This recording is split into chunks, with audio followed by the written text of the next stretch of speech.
Part 3, 1996 to 2011.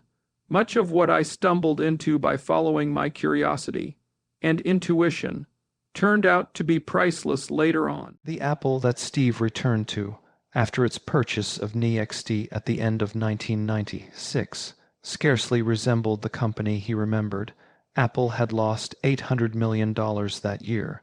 Steve had so little trust in the board that he insisted all but 2 directors resign, but he also found many employees whose talents and love for Apple struck him as phenomenal.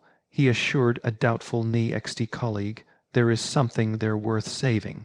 Steve remained driven by the same mission he articulated in his early years, to put something back into the pool of human experience, and in his years away longer than his first time at the company, he had matured and learned how to lead. As CEO of both Apple and Pixar, a role he held until Disney acquired Pixar in 2006, he saw his job as threefold: number 1, recruit; number 2, set an overall direction; and number 3, inspire, cajole, and persuade. He said, "You are not grabbing the pencil out of the hand of a 25-year-old to do it better than they can. If you are smart, you are hiring 25-year-olds who are smarter than you." Steve gave particular thought to balancing creativity with business responsibility. A risk-taking creative environment on the product side, he said, required a fiscally conservative environment on the business side. Creative people are willing to take a leap in the air, he explained, but they need to know that the ground is going to be there when they get back. At Apple, making sure the ground was still there meant streamlining, a skill Steve had mastered in the lean years at NeXT and Pixar. His second tenure at Apple was a study in focus. Soon after his return, he slashed the company's product offerings from 17 to just 4. This upset some fans and led to thousands of job losses, but Steve was unwavering in his belief that it was necessary to save the company. "You have got to choose what you put your love into, really carefully," he said.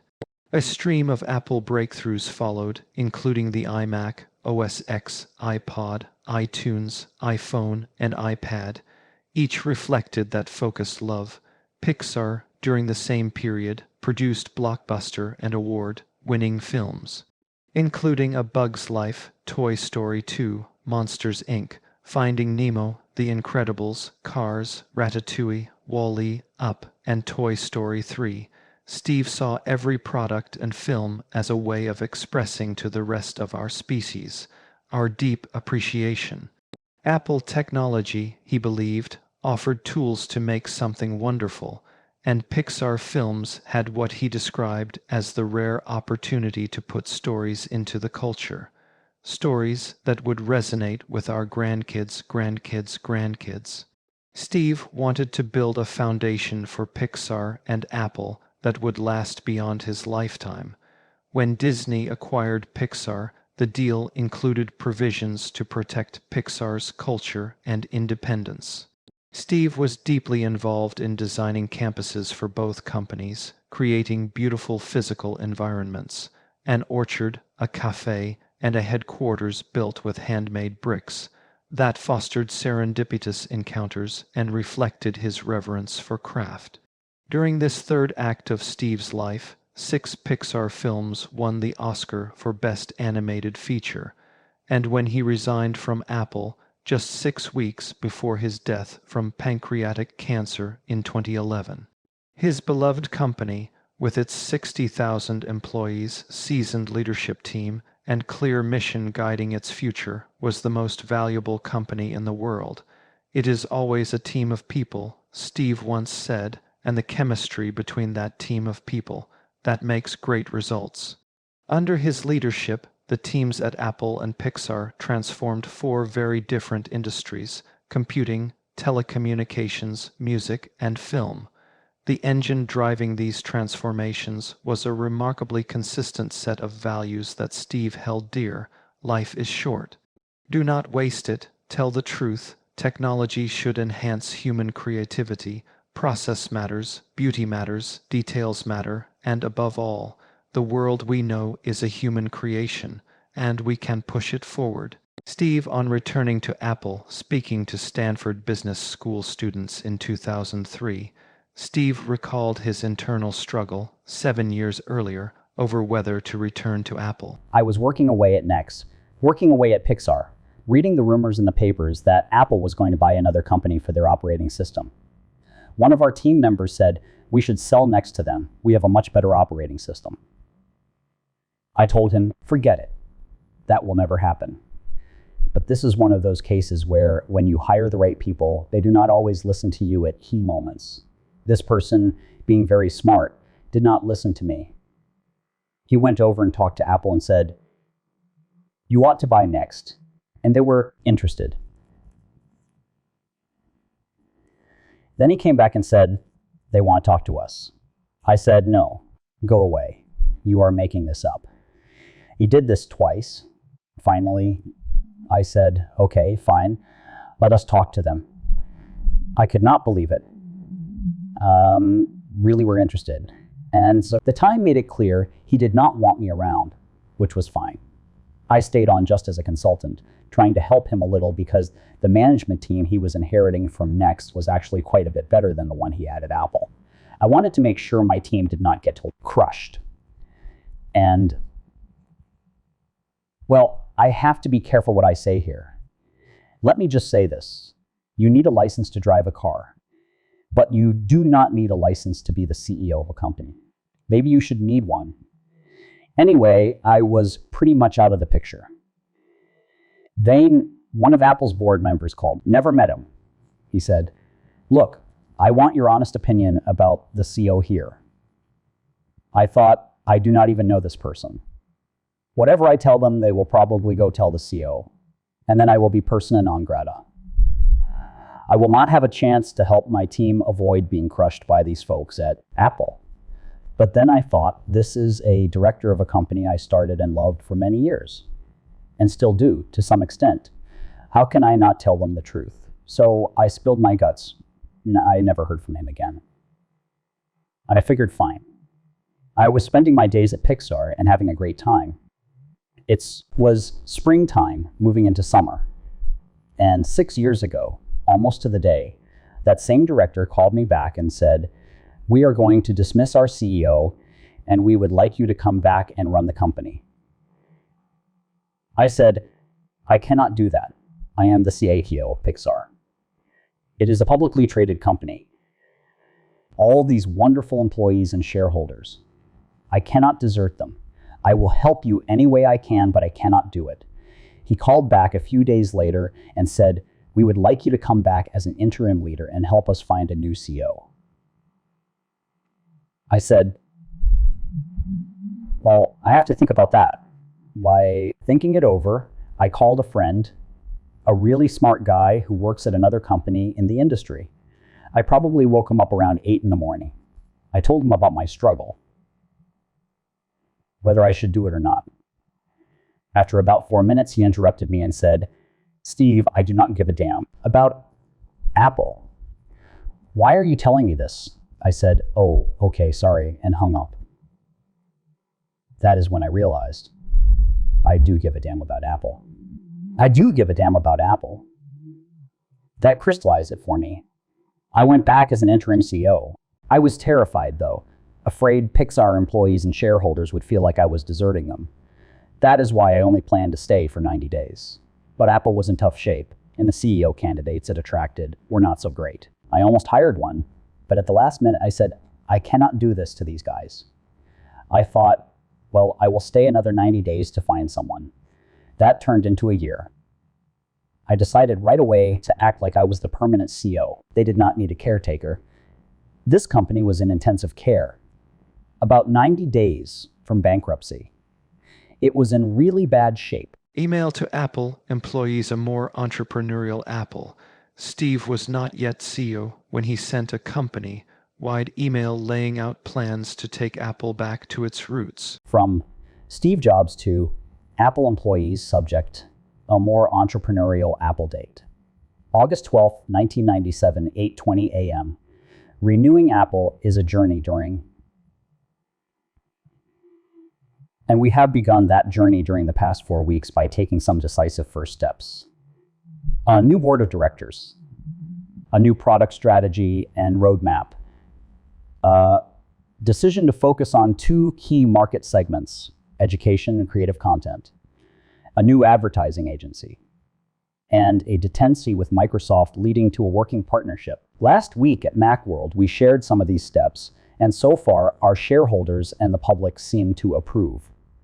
Today, we are taking additional steps to bring Apple back to its roots as a more egalitarian, entrepreneurial company. These include 1, stock options from now on. Stock options will be a primary form of beyond salary compensation.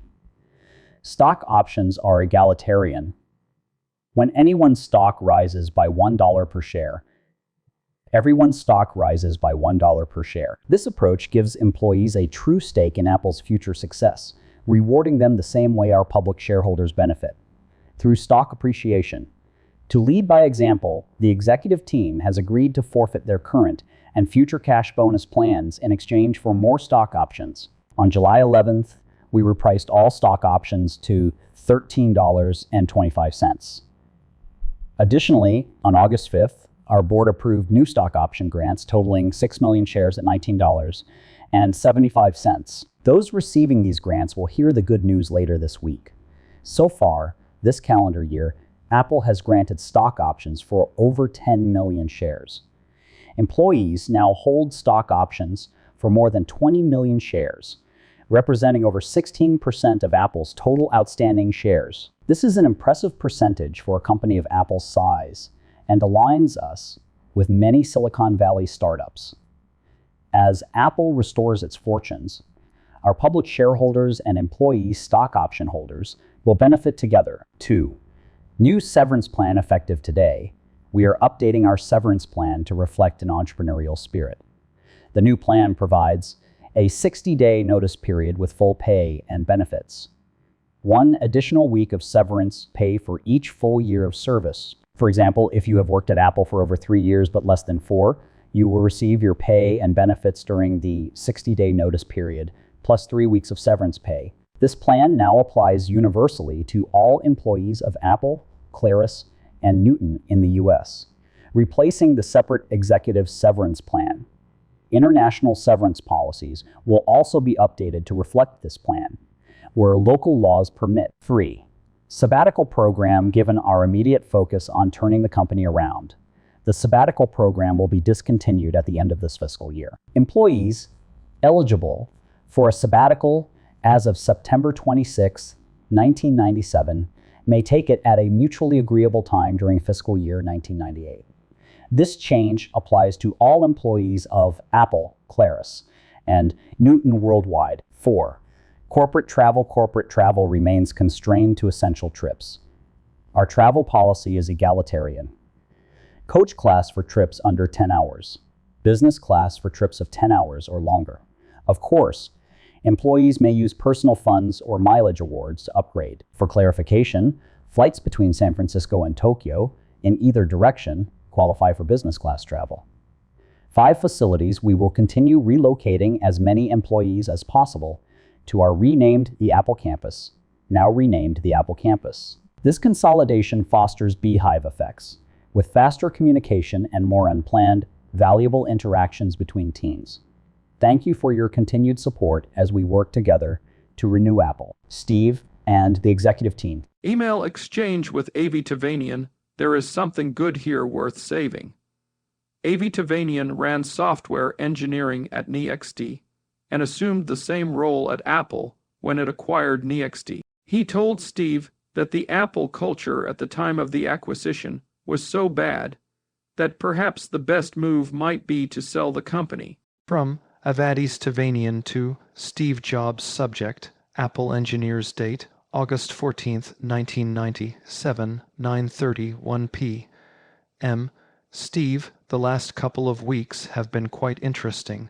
With this kernel issue spinning out of control, it is clear to me that the cancer within Apple, which we had put into remission, at least in software engineering, a few months ago, has come back with a vengeance. I am now applying a new chemo treatment to try to put it back into remission, and I think it will be successful.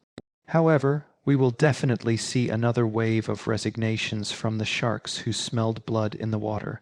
Some people will move past it, but many will not. The truth is, the really bad Apple culture we have heard about still lurks out there.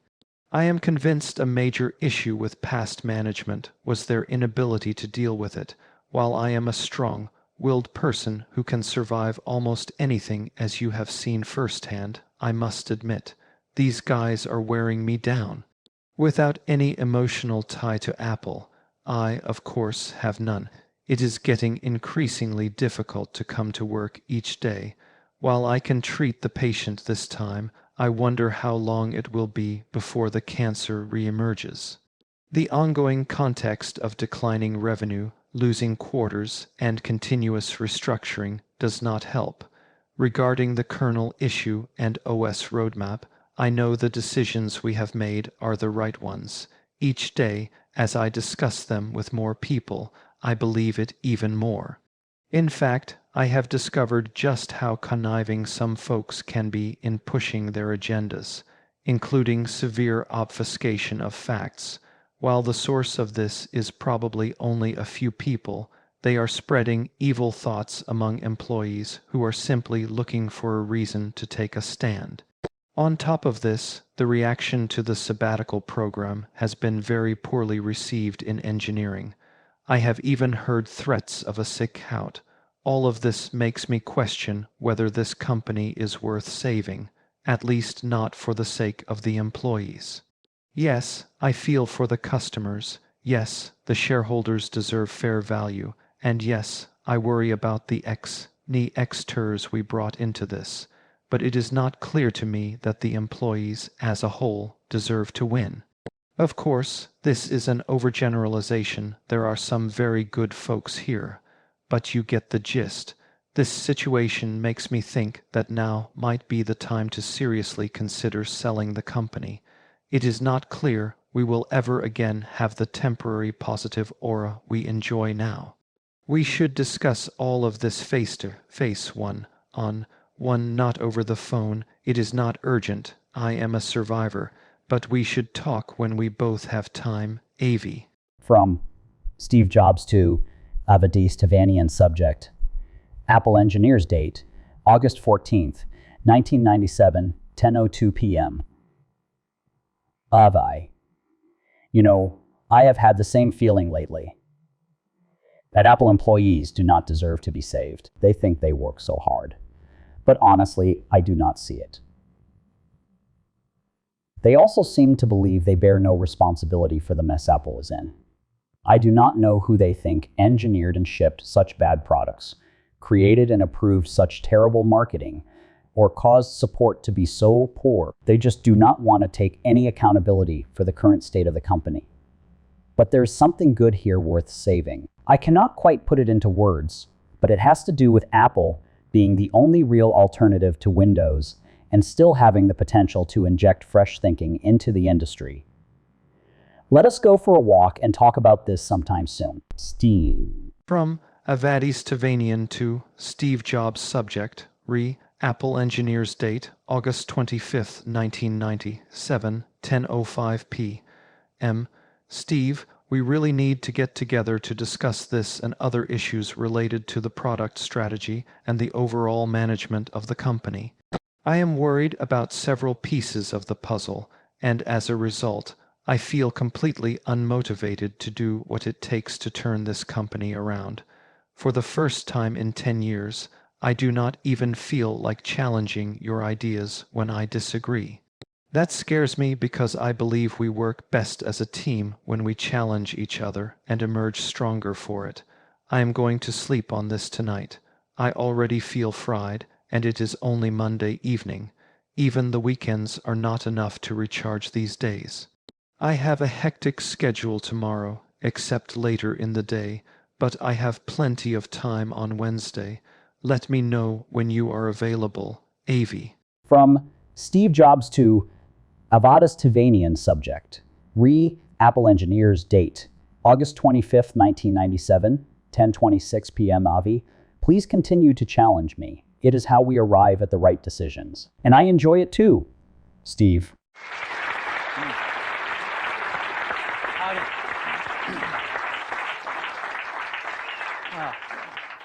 Good morning.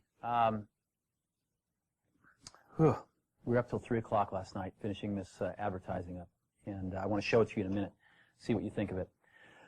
I've been back about 8 to 10 weeks, and we've been working really hard. And what we're trying to do is not something really highfalutin. We're trying to get back to the basics. We're trying to get back to the basics of great products, great marketing, and great distribution. And I think that Apple has pockets of greatness, but in some ways has drifted away from doing the basics really well. So we started with the product line. We looked at the product roadmap going out for a few years, and we said a lot of this doesn't make sense, and it's way too much stuff, and there's not enough focus. And so we actually got rid of 70% of the stuff on the product roadmap. I mean, I couldn't even figure out the damn product line after a few weeks. I kept saying, well, what is this model? How does this fit? And I started talking to customers, and they couldn't figure it out either. And so you're going to see the product line get much simpler, and you're going to see the product line get much better. And there's some new stuff coming out that's incredibly nice. In addition, we've been able to focus a lot more on the 30% of the gems and add some new stuff in that is going to take us in some whole new directions. So we are incredibly excited about the products. And I think we're really thinking differently about the kinds of products we have to build. And the engineering team is incredibly excited. I mean, I came out of the meeting with people that had just gotten their projects canceled, and they were 3 feet off the ground with excitement because they finally understood where in the heck we were going, and they were really excited about the strategy.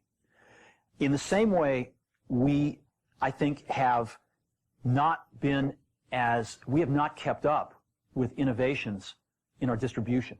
Well, I'll give you an example. I'm sure it was talked about this morning, but we've got anywhere from 2 to 3 months of inventory in our manufacturing supplier pipeline, and about an equal amount in our distribution channel pipeline. So we're having to make guesses 4, 5, 6 months in advance about what the customer wants.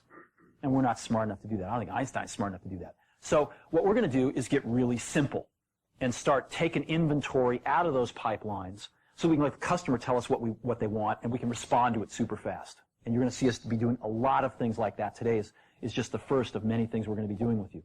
So we're going to be not only, I think, catching up to where the best of the best are in distribution, but we're going to actually be innovating and be breaking some new ground, I think, in the coming several months. And I'm pretty excited about that as well in the distribution manufacturing side of things. And that gets us to the marketing side of things. To me, marketing's about values. This is a very complicated world. It's a very noisy world. And we're not going to get a chance to get people to remember much about us. No company is. And so we have to be really clear on what we want them to know about us. Now, Apple, fortunately, is one of the half a dozen best brands in the whole world. Right up there with Nike, Disney, Coke, Sony. It is one of the greats of the greats, not just in this country, but all around the globe. And but even a great brand needs investment and caring if it's going to retain its relevance and vitality. And the Apple brand has clearly suffered from neglect in this area in the last few years. And we need to bring it back. The way to do that is not to talk about speeds and feeds. It's not to talk about MIPS and megahertz. It's not to talk about why we're better than Windows. The dairy industry tried for 20 years to convince you that milk was good for you. It's a lie, but they tried anyway. And the sales were going like this. And then they tried Got Milk, and the sales have gone like this. Got Milk doesn't even talk about the product. Matter of fact, it focuses on the absence of the product. But the best example of all, and one of the greatest jobs of marketing in the universe has ever seen is Nike. Remember, Nike sells a commodity. They sell shoes.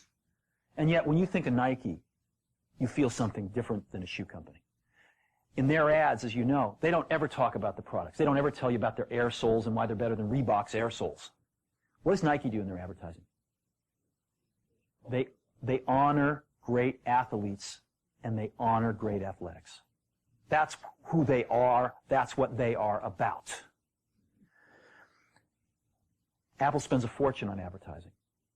You'd never know it. You'd never know it. So, when I got here, Apple just fired their agency. They were doing a competition with 23 agencies that, 4 years from now would have picked one. And we blew that up, and we hired Chiat, the ad agency that I was fortunate enough to work with years ago. We created some award-winning work, including the commercial voted the best ad ever made in 1984 by advertising professionals. And we started working about 8 weeks ago. And the question we asked was, our customers want to know who is Apple and what is it that we stand for? Where do we fit in this world? And what we're about isn't making boxes for people to get their jobs done, although we do that well. We do that better than almost anybody in some cases. But Apple's about something more than that. Apple, at the core, its core value, is that we believe that people with passion can change the world for the better. That's what we believe. And we've had the opportunity to work with people like that. We've had an opportunity to work with people like you, with software developers, with customers who have done it in some big and some small ways. And we believe that in this world, people can change it for the better. And that those people that are crazy enough to think they can change the world are the ones that actually do. And so what we're going to do in our first brand marketing campaign in several years is to get back to that core value. A lot of things have changed. The market's a totally different place than it was a decade ago. And Apple's totally different, and Apple's place in it is totally different. And believe me, the products and the distribution strategy and the manufacturing are totally different, and we understand that. But values and core values, those things shouldn't change. The things that Apple believed in at its core are the same things that Apple really stands for today. And so we wanted to find a way to communicate this. And what we have is something that I am very moved by. It honors those people who have changed the world. Some of them are living, some of them are not. But the ones that aren't, as you'll see, you know that if they'd ever used a computer, it would have been a Mac. And the theme of the campaign is Think Different. It's the people, honoring the people who think different and who move this world forward. And it is what we are about. It touches the soul of this company. So I'm going to go ahead and roll it, and I hope that you feel the same way about it I do.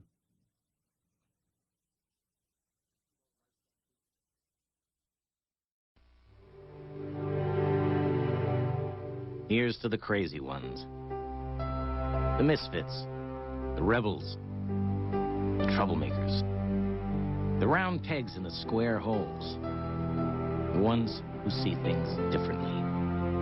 They're not fond of rules, and they have no respect for the status quo. You can quote them, disagree with them, glorify or vilify them, but the only thing you can't do is ignore them. Because they change things. They push the human race forward. And while some may see them as the crazy ones, we see genius. Because the people who are crazy enough to think they can change the world are the ones who do.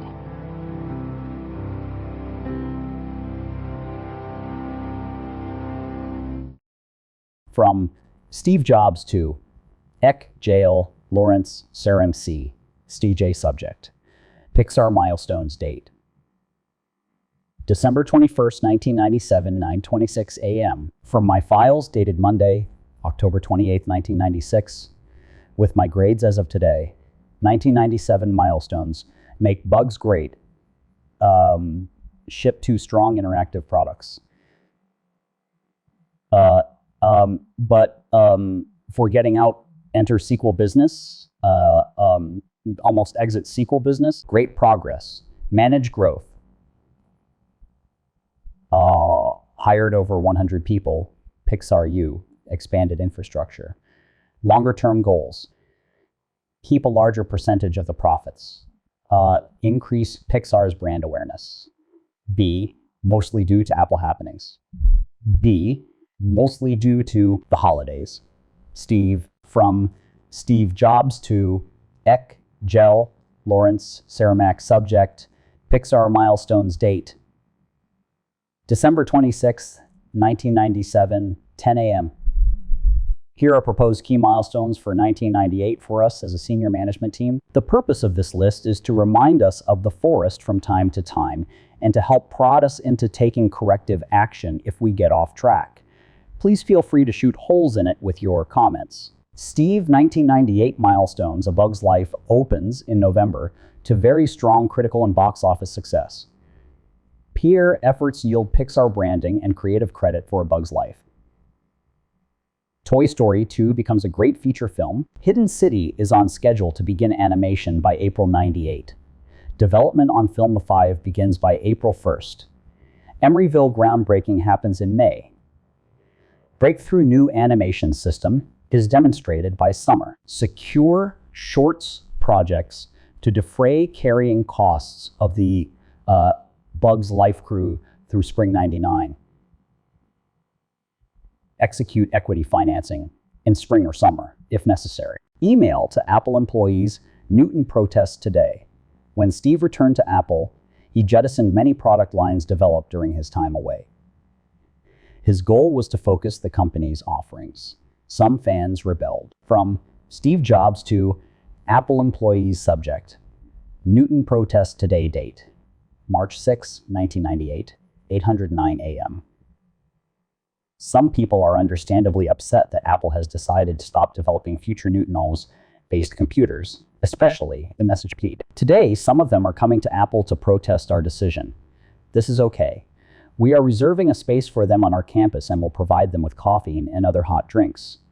It may be cold out there. Our decision to end Newton development was not taken lightly and is unlikely to be reversed. Even so, let's welcome the Newton customers and developers who come to protest this decision. Hopefully, they will feel our enthusiasm about the future of Apple and leave more settled than they arrived. Thanks, Steve. Thank you very much.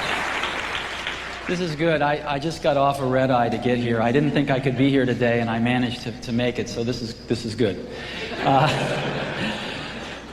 We got some great stuff to talk about today, so let's get into it. An American named Abraham Maslow came up with a theory that he called the human hierarchy of needs. And this theory was a very simple one in concept, somewhat profound in its implications, that humans have needs that must be met. And these needs can be stratified into certain levels, and they need the bottom needs to be met first, and then they progress to the next level, and when those are met, they progress to the next level. So you start off with the physiological needs, food, clothing, and shelter, let's say.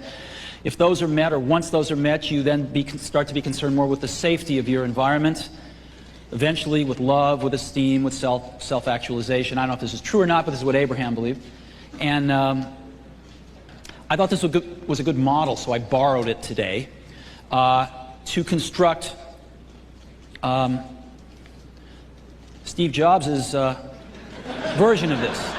which I call the Apple hierarchy of skepticism.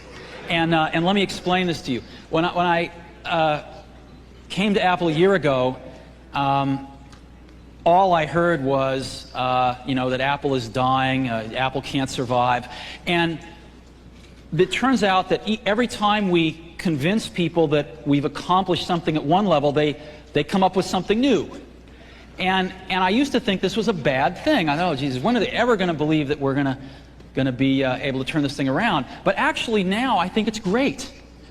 Because what it means is we've now convinced them that we've taken care of last month's question. And they're on to the next one. So I thought, well, let's get ahead of the game. Let's try to figure out what all the questions are going to be and map out where we are. So that's what the Apple hierarchy of skepticism is, and it borrows from Dr. Maslow. So the first level, what we encountered a year ago, was survival. And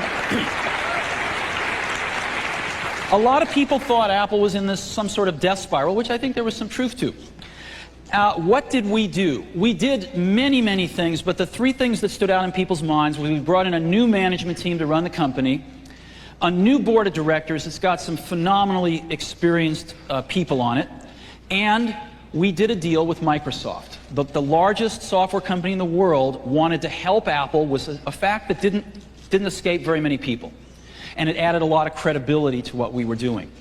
And the combination of these three things and a lot of other medium-sized things, I think, convinced people fairly rapidly that survival, at least in the short term, was not an issue. And it gave us some time to demonstrate that we could accomplish some other things. So immediately, once we did these things, then everybody moved up a level. And, I can't see when you do that. Thanks. So maybe later, could we do some more? That really helped me, thanks. So they moved up a level. So if it wasn't about survival, it was, well, but there's no stable business in the Mac market. That was the next level of the hierarchy. So we had to start demonstrating that we had a stable business and that one could be made from the Macintosh market because it's a great market. So what did we do? Well, the most important thing was profits. In the end, that's what a lot of people look at. And so the first full quarter of the new management team, Apple delivered profits of $47 million, right, for the quarter ending the end of December. And in the next fiscal quarter, the second fiscal quarter, ending the end of March, Apple delivered a quarter with $55 million worth of profits. This went a long way to convincing a lot of the skeptics. And we will be announcing the results of our third fiscal quarter, the one that just ended at the end of June, a week from today. And I'm very pleased to tell you that it will be our third consecutively profitable quarter.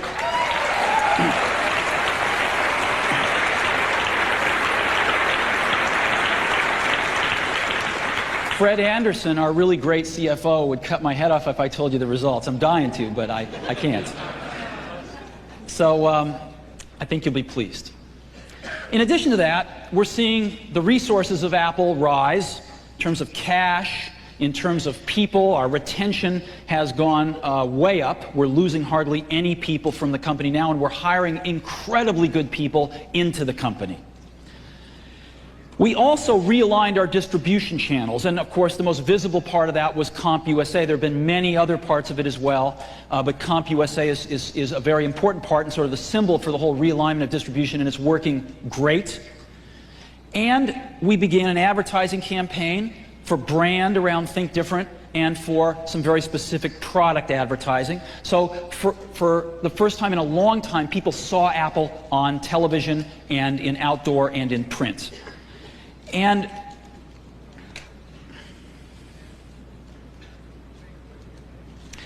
we also invested in an online store.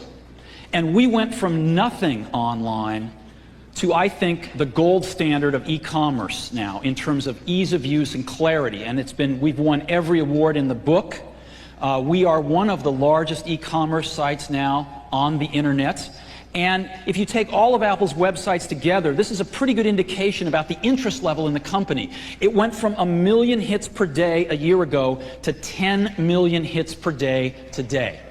And that's terrific. So the aggregate of all of these things was that the market value of Apple's risen from about $1.8 billion a year ago to about $4 billion yesterday. I don't know what it is today. And what this means is that people are seeing a stable business, which is good, and that a business that is under control, which is also good. So what do then? Well, they don't send us a card or anything. They just go on to the next one. So what's the next one? Well, if you've survived and you've got a stable business, well, what's your product strategy? You know, you're a product-driven company. You better have a doggone good product strategy. And we did not talk about that much for many months. And the reason we didn't talk about it for many months was because we wanted to keep ourselves and the outside world focused on what we were doing at each moment in time, our results, not some vision out in the future. So we didn't talk about it, but we were working our tails off on it. And in the month of May, we disclosed it all at 2 events. One we called the Big Bang on May 6th, and the other a week later at the Developer Conference.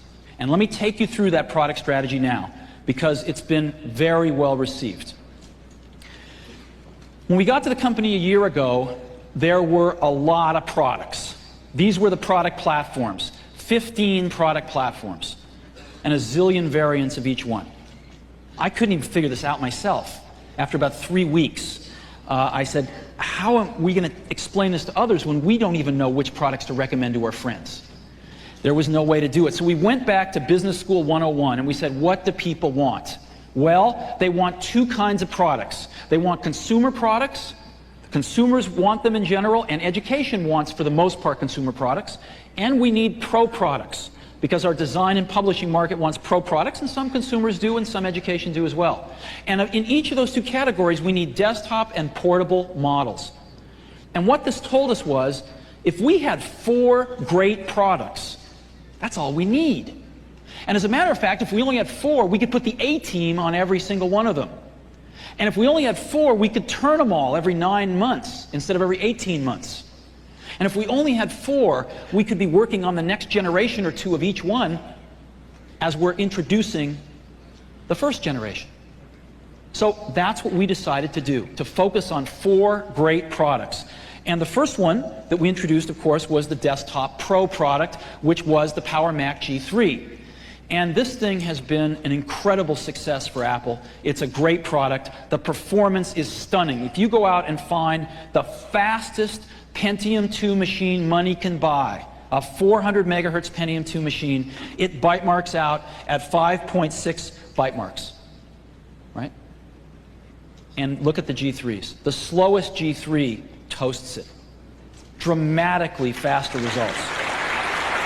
And Intel,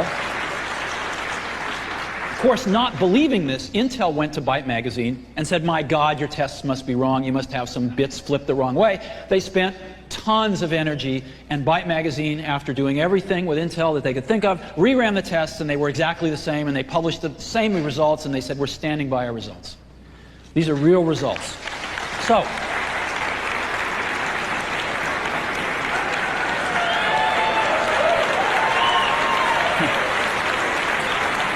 we wanted to tell people about them. We wanted to tell people about them, so we put it into our advertising. And we have sold over 750,000 G3s to date. So we're very happy with this. And that is our Pro Desktop product. The next product was the Pro Portable. And as you know, that is our new PowerBook G3. These are wonderful products. You can get them with screens up to 14 inches. They're gorgeous, giant screens. And the fastest Wintel portable you can buy has a Pentium 2 266 in it, and you can fry an egg on it. They can't put faster ones in there because their power is so high. The G3 is a beautiful chip in that it uses literally 15% of the power of these Pentiums. So we can put our fastest ones in the portables right away. And so our fastest portable with a 292 megahertz G3 is faster than any Pentium machine, portable or desktop, in the world that money can buy. And we've tried to tell the world about this too. Now, we had some availability problems about a month ago. This thing has been so popular that it outstripped our ability to make them, but we've shipped right now probably tens and tens of thousands of these last quarter, and the spigot's really open wide right now. So I apologize if you've had trouble getting these things. They've just been really popular, and the spigot's as wide as we can make it now. I think that the supply should catch up with the demand in the next few weeks. Another thing that we're announcing today is that we are bringing DVD video to the PowerBook G3. And the way in which we're doing it is going to work for everybody who's just bought one, because it's an add-in DVD drive. As you know, the PowerBook G3's got these two great docking bays. You can just pull out your CD-ROM drive, pop in a DVD drive, and a PC card that goes right in one of the two card slots for the decoding. So you can not only have DVD-ROM, but you can play consumer DVD video and actually watch it on the PowerBook. So if you want to see this, I'll show it to you now. Yeah? Okay, let's go look at it.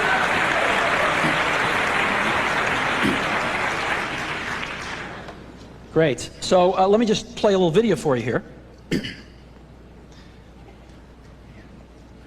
So you can just see, of course you know this video. This is playing right on the PowerBook.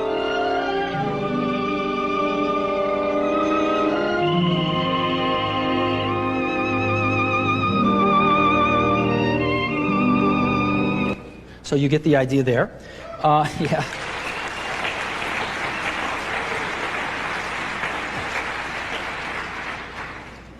And let's see here.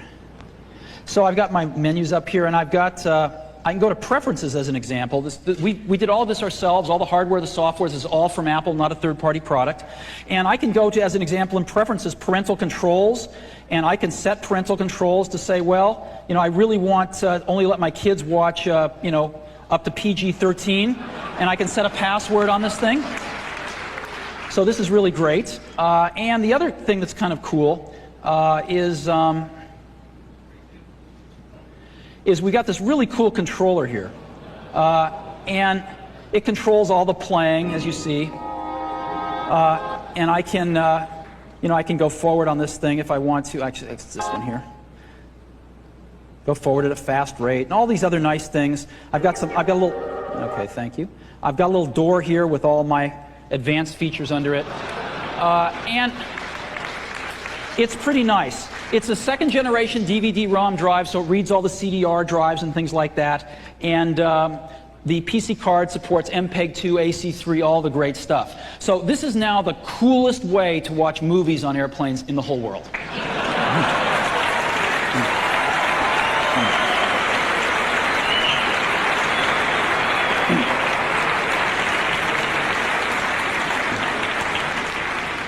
So that was our Pro Portable product.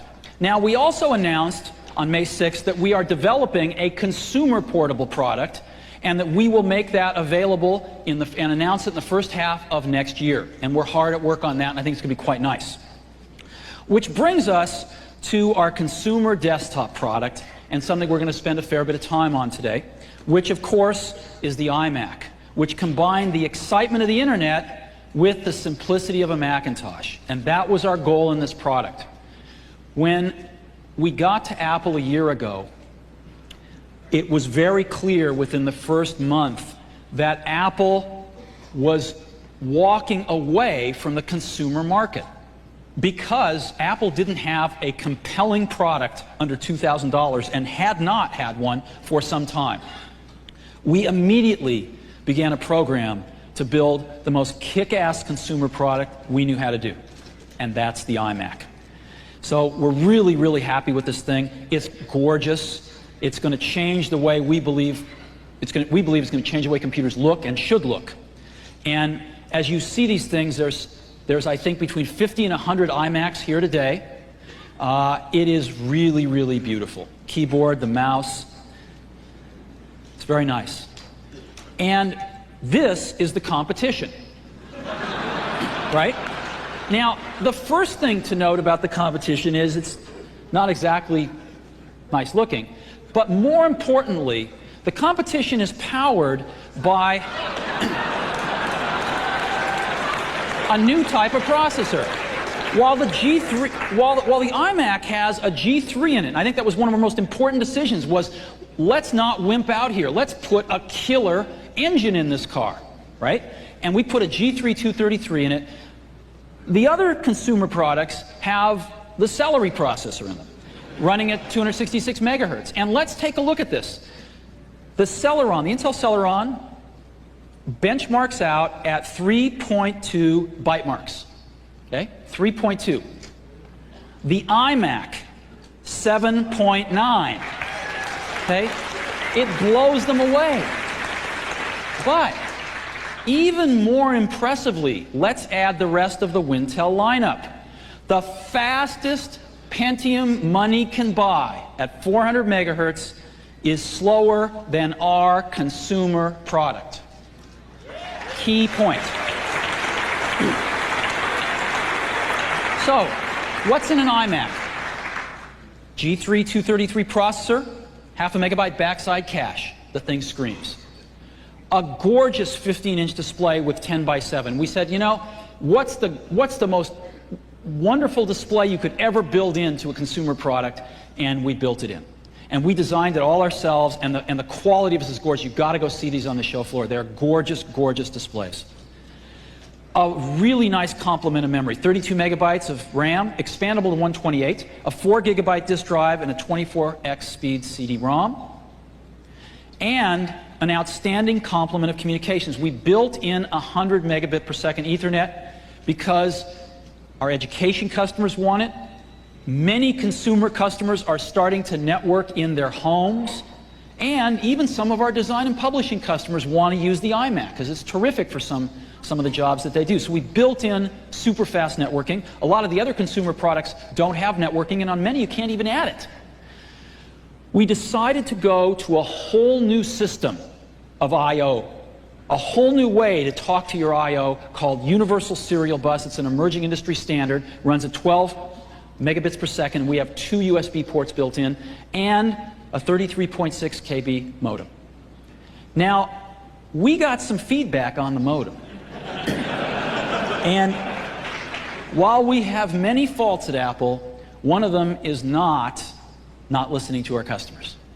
And so it's my pleasure to announce today that we have upgraded the modem, and that starting from iMac number 1, they're all shipping with a 56K modem.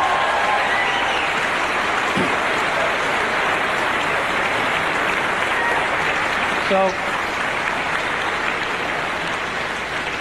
thank you for your cards and letters. We really do read them. 4 megabit infrared, which is wonderful for talking to some of these new digital cameras, et cetera, et cetera. Stereo surround sound, great keyboard and mouse. Not a cheesy one, great keyboard and mouse. And some great bundled software, starting with, of course, Mac OS 8.1, which is really nice version of the Mac OS. And the best internet software for getting online in the world, Microsoft Internet Explorer, Microsoft Outlook Express, and America Online that has a new version of the browser. Hey. I gotta tell you, I use IE and I like it. So, I think it's the best browser out there, but you can make your own choice. But choice is good, don't you think? So, I choose to use IE, and I'd suggest you take a look at it if you haven't. It's pretty good. In addition to what we think is the best internet software, we've thrown in a few other things to boot. We've thrown in Quicken 98 Deluxe from our buddies at Quicken, who are enthusiastically staying on the platform.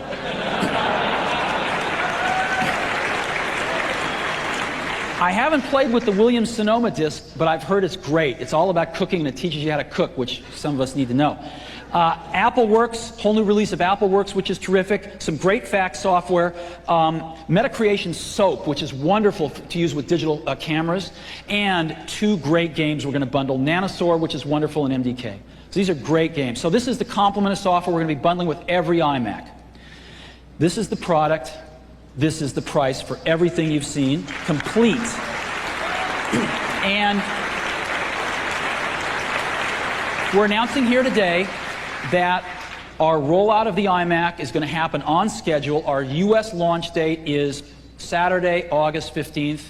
You will have a lot of iMacs on the shelves in the stores. Maybe not for long, but they'll be there. So we are rolling out in the US on August 15th.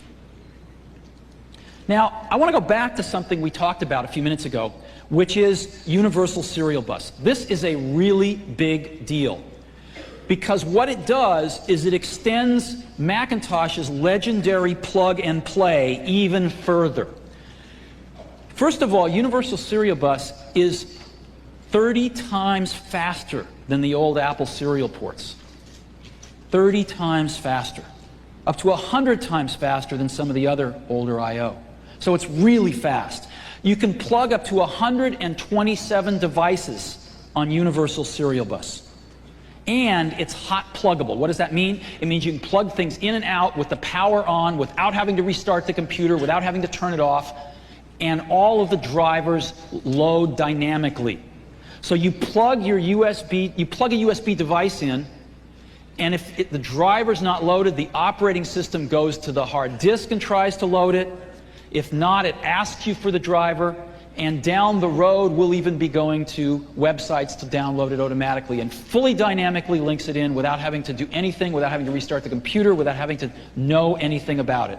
And USB is an emerging industry standard, which means that all of the peripheral vendors making peripherals for any computer can have that same peripheral work on the Mac with no hardware changes. They have to just write a Mac driver. So you're going to see a lot of peripherals now available for the Mac that were not in the past, and we're very excited about this. And we believe that Apple has jumped into the lead on USB. The USB that's shipping on iMac and in Allegro, our software release coming out this fall, we believe is better than any other USB software in the world. So let's talk about some of the devices that are going to support it. First of all, our keyboard and mouse are all USB. You have 2 USB devices on the iMac. One of them goes to the keyboard, and the keyboard is a USB hub. So it actually has 2 ports on it itself. You plug in the mouse on the right or the left, depending on whether you're right or left-handed. You have one left. So you have one on the unit itself and one on the keyboard and mouse to plug in 2 additional USB devices. So what are some of those? iMation, a few weeks ago, announced that they are going to have their super drive available on USB for the iMac. You can see that they're trying to incorporate some of the iMac's industrial design and colors in their design. And this product reads and writes the 120 megabyte floppies, as well as being fully backward compatible with all floppy disks. And here's one right here. You can see one of these at the show, and they're really nice. Second, this is something that's super popular with our customers, the zip drives, 100 megabytes. iOmega has taken their great product. They're shooting it in some colors that resemble the iMac. Here's one right here. You can see it at the show. Great product, going to be available this fall for the iMac on USB. And third, SideQuest. SideQuest is bringing their 1 gigabyte Spark drive to the iMac. Unlike the photo I have in black, the thing is in translucent red, and it's really cool. And you can see one of these today, too. They're very, very nice, all 3 of them. Then we've got some printers. Hewlett-Packard has introduced USB printers for the iMac and other Macintoshes that support USB. Epson has introduced, I believe, 2 printers for the iMac. Canon has introduced a set of printers that will be sold in Japan for the iMac. So we're doing really well on the printer side. Kodak just introduced a series of digital cameras that support USB and the iMac. Microsoft is going to be introducing their joystick and some game controller stuff that supports the iMac. Connectix has a camera that supports live video over USB for the iMac.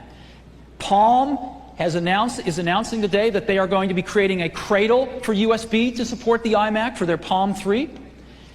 And if you want to hook in all of these devices at once, you can take your 2 available USB ports in the iMac and take one of them and plug them into a hub, and Entrega is announcing a hub device, so you can get up to 127 ports with a few of these hubs and plug in as many devices as you can possibly afford. So we think USB is going to be a big deal for the Mac market in general, and all of our products are going to support USB in the future, with the iMac leading the way. And we are really, really excited about all these partners jumping in and supporting the iMac with USB peripherals this fall. So that is the iMac. And I have a video. I have a video that we made for the launch on May 6th. If you want to see it, it's a few minutes. You want to see it? Yeah? Let's run it, see if you like it. All of the images you are about to see on the large screen will be generated by what's in that bag. Hello, I am Macintosh. It sure is great to get out of that bag.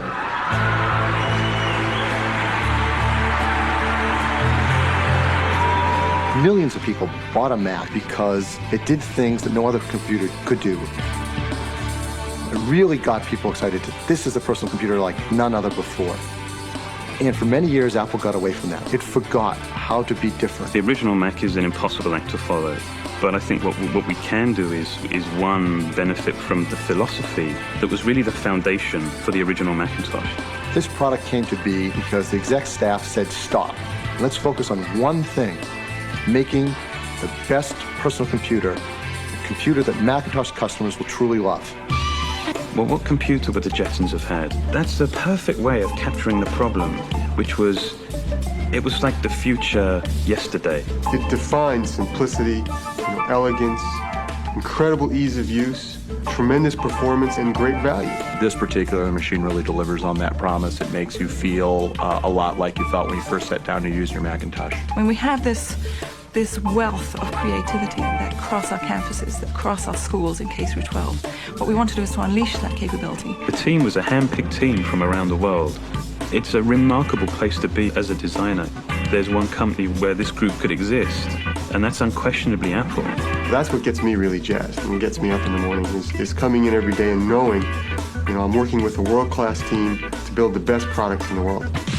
Wow, that's some look, that's some box. My first reaction was, my gosh, what is that? People have to use their hands to describe it. They struggle to find words to describe it. It's the first time we've seen something in our industry that wasn't a beige box.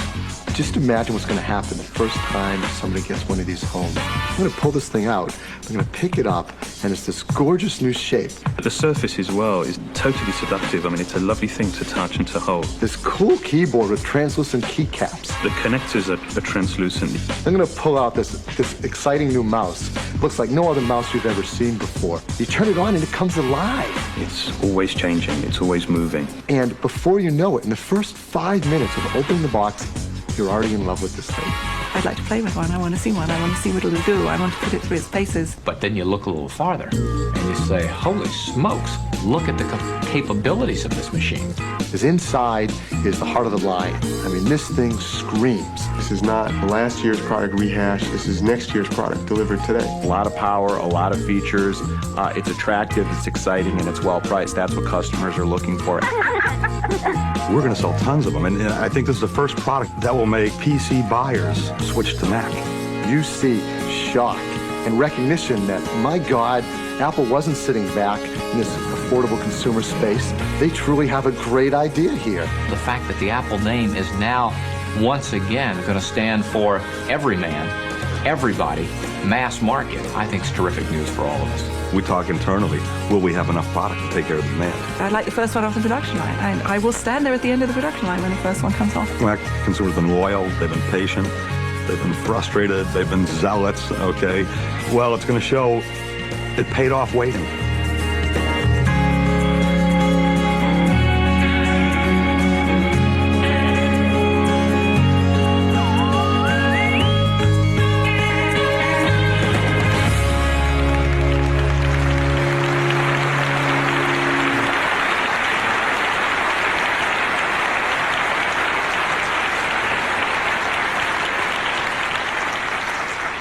feel pretty strongly about the iMac.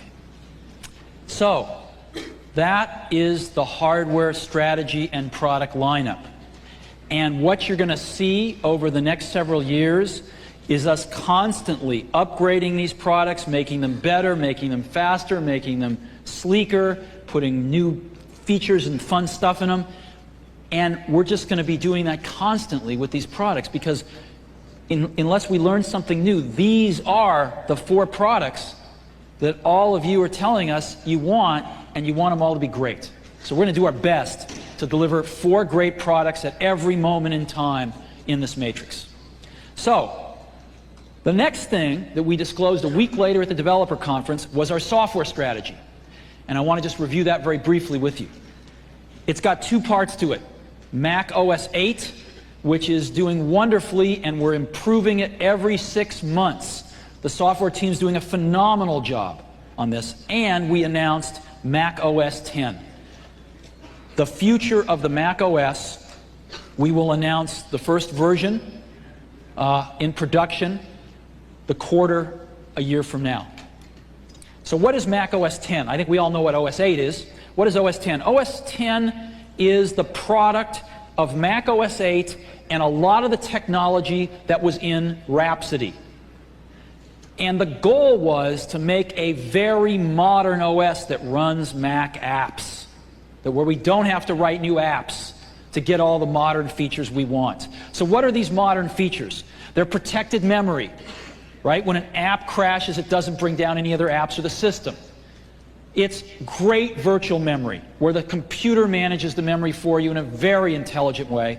Preemptive multitasking, true multitasking, so that when an application tries to hog the machine, of course, the operating system partitions the time in a different way. Multi-threading, fast networking, really fast networking. In the future, we got great networking now on OS 8, but we're taking it even further with OS 10. Very fast file I/O. Fully PowerPC native, so the operating system in general screams. And the most important thing, runs all OS 8 apps, and with a very minor tune-up that will take a developer from 2 to 4 weeks to do. Their existing Mac OS 8 apps will spring to life on OS 10 with all the new features I just outlined. And the developers love this. They said, thank God you now understand what we want. We don't want to rewrite our apps to get these features. We want to take our existing apps, tune them up, and have them run on a modern OS. And you've given us exactly that as a plan. A very easy transition for our developers and their apps, and we believe our end users too. So that's what Mac OS 10 is. And if you take a look at the timeline, we shipped 8.1 in the first calendar quarter of this year. We're going to ship release 8.5, which we call Allegro, late this quarter, and it's a great release. And then we're going to ship 8.6 in the first quarter of next year, and Sonata again in the third calendar quarter of next year. So that's the roadmap for System 8, right? Starting with 8.1, and as you can see, about every 6 months, there is a release, right? So that's where we are with System 8. Where are we with Mac OS 10? Well, we put out the draft spec of Mac OS 10 at the developer conference. We've been getting tremendous amounts of feedback, thousands of apps. We put out some tools to allow the developers to run on their existing apps, to tell them roughly how much work it was going to be to tune up their apps. And the data that's come back, thousands of people have run their apps through this stuff and given us the data back, and it's exactly what we predicted. So we're right on the money, I think, with this. So the spec has been fantastic. We're getting lots of great feedback from our developers. Then we are shipping what we used to call Rhapsody, and we will rename Mac OS 10 Server around the end of this quarter, early next quarter. And this is the OS guts of Mac OS 10 as a server product, and it's a dynamite server product that we're going to ship around the end of this quarter or early next quarter.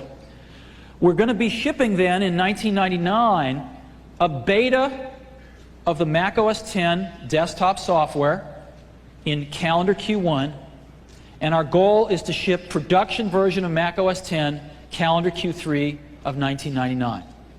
So this stuff is not 2 or 3 or 4 years out. This stuff is all happening a year from now.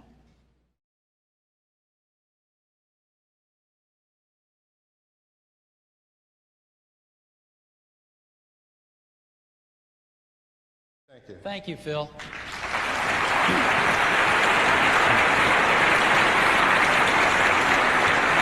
So, we're convinced that Allegro is going to be an incredibly hot release of Mac OS 8, and we're working very hard so that the quarter beginning about a year from now, we're going to be delivering Mac OS 10, which we think is going to be the most significant enhancement to the Mac OS since it was introduced in 1984.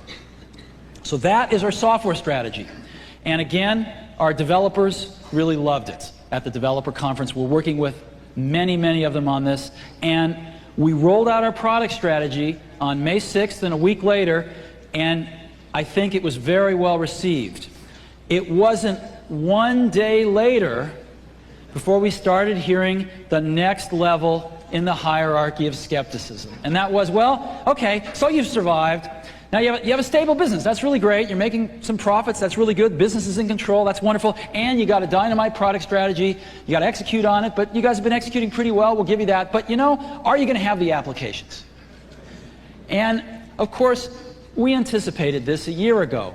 And we've been working with a lot of developers in the last year. And it's amazing how many of our developers just hadn't been talked to, hadn't been listened to. And we've been doing tremendous amounts of that and really forging business partnerships with our developers, and it's been fantastic. But let me take you back to a year ago. A year ago, that was not the case. When I first got back to Apple, I called a lot of the big developers up, and they were just hopping mad at Apple. Hopping mad for having lost some market share, but even more hopping mad for not having paid any attention to them. And we knew we had to turn this around. And we started asking some of these developers to re-partner and recommit to Apple, and so that we could together turn the situation around. And you know who the first one was? It was Microsoft. They said, we want the Mac to succeed. We've got a fantastic business selling Mac software. We think the Mac is great. We want the Mac to succeed. We want to partner with you. Our first developer partner, which we announced a year ago at Macworld. And I'm really pleased to tell you that despite the boos we received a year ago at Macworld, this partnership has blossomed. And it's done what every good partnership should aspire to do, which is to deliver great products to our mutual customers. And I'm very happy about this. And I think when Microsoft committed to the Mac, it helped a lot of the other developers get over whatever historical baggage and hurdles that they had and recommit to the Mac, and it's been fantastic. And so, in talking about applications, I want to kick this off for a few minutes by introducing Ben Waldman, who's the General Manager of the Macintosh Business Unit at Microsoft. This is the second largest Mac developer outside of Apple. So, I've got a video on applications that I'd like to show you. It's about 3 minutes long. Is that okay? Some of the developers talking about this. So let's go ahead and roll that.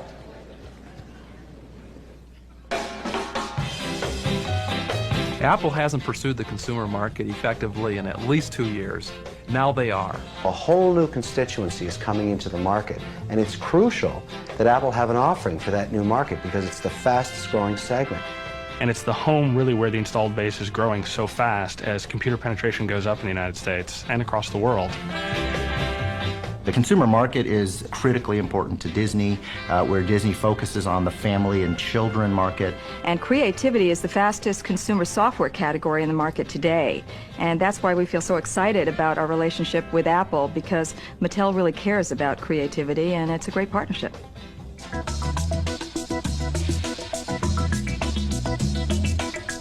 With the renewed enthusiasm that Apple has for the iMac and the consumer market, oh, we're really on board big time with Apple. For most consumers, the primary thing is going to be that whole price performance issue, that they really want a machine that performs well, but they don't want to have to pay an arm and a leg for it.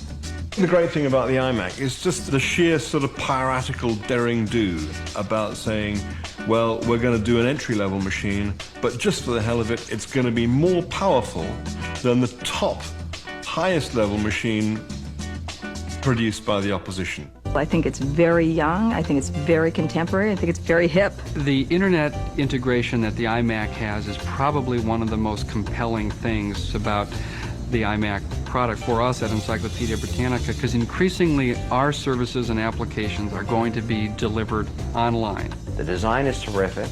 The ease of use that's always been the promise of Mac is still there, and then some. The power is fantastic, and now the price is right in the sweet spot.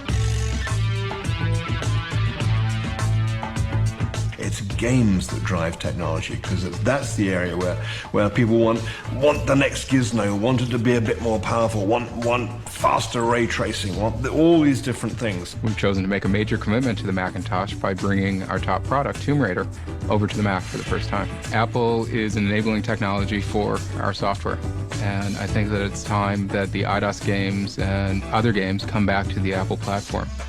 We came back into the Mac market to make a version of Cosmopolitan Virtual Makeover specifically for the iMac because we're so excited about it. We have more new games coming out for the Mac in the second half of 1998 than we've ever had in a 6-month period since Macsoft was conceived. We brought our Cyber Studio and a personal edition to give a full-powered version for the iMac, what I think the best consumer computer today. You can just imagine what that means for every consumer running the full-color, very fast, real-time technologies that MetaCreations creates. If we're going to do anything with learning in it, we have to be on the Macintosh. There's so much tradition there, particularly among educators. The past year at Microsoft has been the best year for our Macintosh business in years.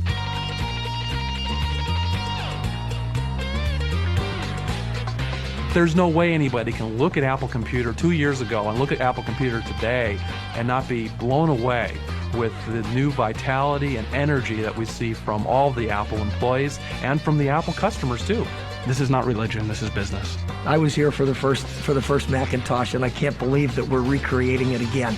If Apple sells more computers to the consumer market, we're going to sell more games. It's that simple. Apple is back, and they get it.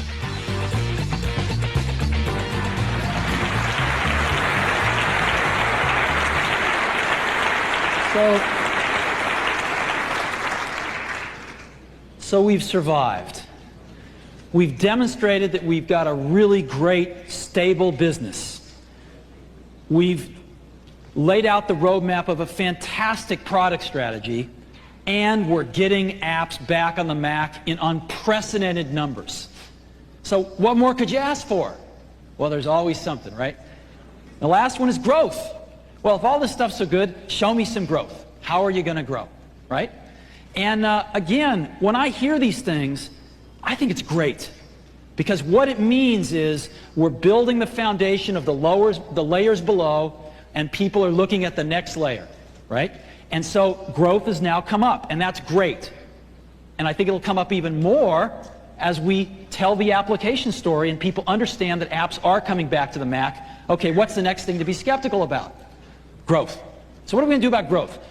A year ago, when the new management team got to Apple, we looked at the marketplace and we said, although Apple's market share has declined, it's still extraordinarily strong in the design and publishing market, where Apple's market share is between 50 and 90, depending on what segment you look at, and in the education market, where Apple owns over half of the installed base and about 35% of the new selling units, bigger than anybody else. What we didn't say was that Apple had declined rapidly in the consumer market, a market that it invented. Apple invented the market for selling computers to consumers, and yet it had failed to come out with compelling products at consumer price points for several years. So even though we didn't talk about it, we began a program to get back into the consumer market with a vengeance. And this is where we see a tremendous amount of growth for ourselves. We are doing extremely well in the design and publishing market and starting to do much better in the education market. But adding the consumer market to that will make both of those even stronger. And we're going to do it with the iMac. We think we've got some incredibly unique assets to go make this happen beyond just the products themselves. So what are some of those? I'd like to cover 4 today.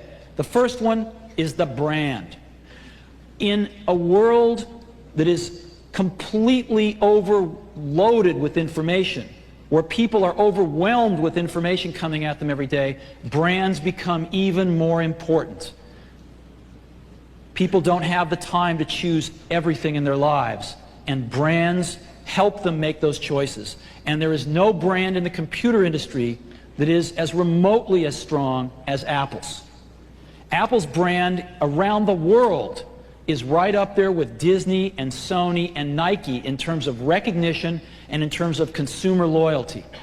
Now, it's also worth pointing out that the other 3 brands on this slide have all had serious problems. Look at Disney when Michael Eisner got there.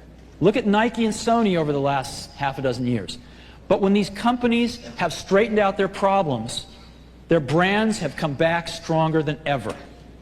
Brands take decades to build, and we think we have one of the best in the world. We are also investing. We are also investing heavily in our brand. And when we started our Think Different campaign, we said, Apple has to tell people who we are and what we stand for. And we thought a lot about how to do that. And the best way that we could think of was to say who our heroes are. You can learn a lot about somebody by asking them who their heroes are, can't you? And so we've said, these are our heroes, and we've put them out there, trying to tell people who we are, what we stand for, what our values are, alongside some slightly more aggressive product advertising. The second unique asset we have is our installed base. Apple is very fortunate to have an installed base of somewhere between 22 and 25 million customers, and I've used the low end of that range. 22 million customers here on this chart. 10 million of them are in the consumer market. There are 10 million Macs in homes. We do a lot of research on this, and our research shows that these people have been defecting at less than 10% a year to the opposition, as Douglas Adams was saying. Less than 10%. These are very loyal customers, but most of their Macs are 3, 4, 5 years old. They have not been upgrading as they should have and as their counterparts in the Wintel space have been, because Apple has not been offering them great products at those consumer price points. And so we think these 10 million consumers are ripe for a product like an iMac. In addition to that, the 6 million education machines out there, many of them are ripe for upgrading, and the response from the education market to iMac has been off the charts. So 16 million of just our own installed base to go after, not to mention the tens of millions of Wintel customers and the millions of customers each year entering the market that do not own a computer at all. The third unique asset we have is what we call design or fashion. We believe that as the price points come down, as the consumer market blossoms, design and fashion become even more important. Let me give you an example. This is the most popular watch in the world. And it's popular not because it tells time better than any other watch. It's popular because of its design. I'll give you an interesting statistic. 10 years ago, the average American owned 1 watch. Because of design entering watches, the watch market, today the average American owns 7 watches. Okay? 7 watches because of design, because of fashion. Now, when we dream of this, right? And one of the great joys that I found at Apple a year ago was the best industrial design team I've ever seen in my life. Right? The designs for the new PowerBook G3 and the iMac, they're all done inside Apple by some brilliant, super hard-working people. And you're going to see a continual stream of very innovative design out of Apple. I think the best in the industry by a mile. And lastly, let us not forget simplicity. We've got the easiest to use, easiest to set up product in the world. The other guys have tried to copy us for 10 years, but it's still not as good. And for once in a long time, we're not standing still anymore. So, how do we measure simplicity? I've got my final video to show you, and it's wonderful. It's a simplicity shootout, and I'd like to run it now. The iMac's superior performance is easy to benchmark, but its real power lies in its simplicity. How do you measure simplicity? Meet Adam Taggart, age 26. He will be assembling a Hewlett-Packard Pavilion 8250. Meet 7-year-old Johann Thomas. He'll be setting up an iMac. Johann will be assisted by Brody, a border collie. Let's start the clock and see how long it takes to get from out of the box onto the internet. Adam's Hewlett-Packard 8250 is based on the Intel Celeron 266 MHz processor and boasts lots of features. It's a good computer. For a Wintel PC, it comes in 2 big boxes. Johann's iMac comes in just 1 box, but that doesn't mean he's working with less computer. The PowerPC G3 processor that powers every iMac makes it twice as fast as Adam's PC. The iMac is loaded with all the same features, plus it has built-in 100 base T Ethernet networking and a bigger 15-inch display. More power wrapped in an all-in-one package. Adam was off to a good start, but he's falling behind. He has lots of components to unpack and hook up. He needs help. Let's speed him up to make it fair. The iMac's all-in-one design makes it easy for Johann and Brody. Connect the power, keyboard, mouse, and built-in modem. Adam's getting confused. Putting together a PC takes concentration. He's double-checking the directions. At 4 minutes and 40 seconds, Johann powers up the iMac. Time for a break.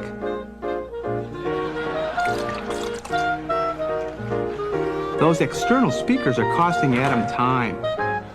And look at all those cables.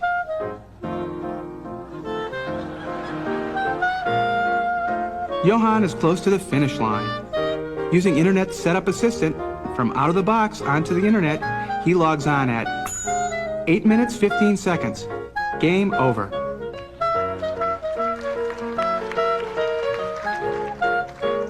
At 14 minutes 51 seconds, Adam finally powers up the Pavilion.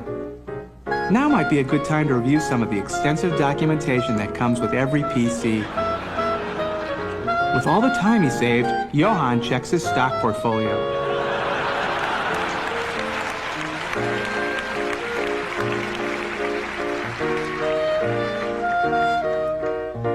At 18 minutes 10 seconds, Adam locates his certificate of authenticity and starts to register Windows.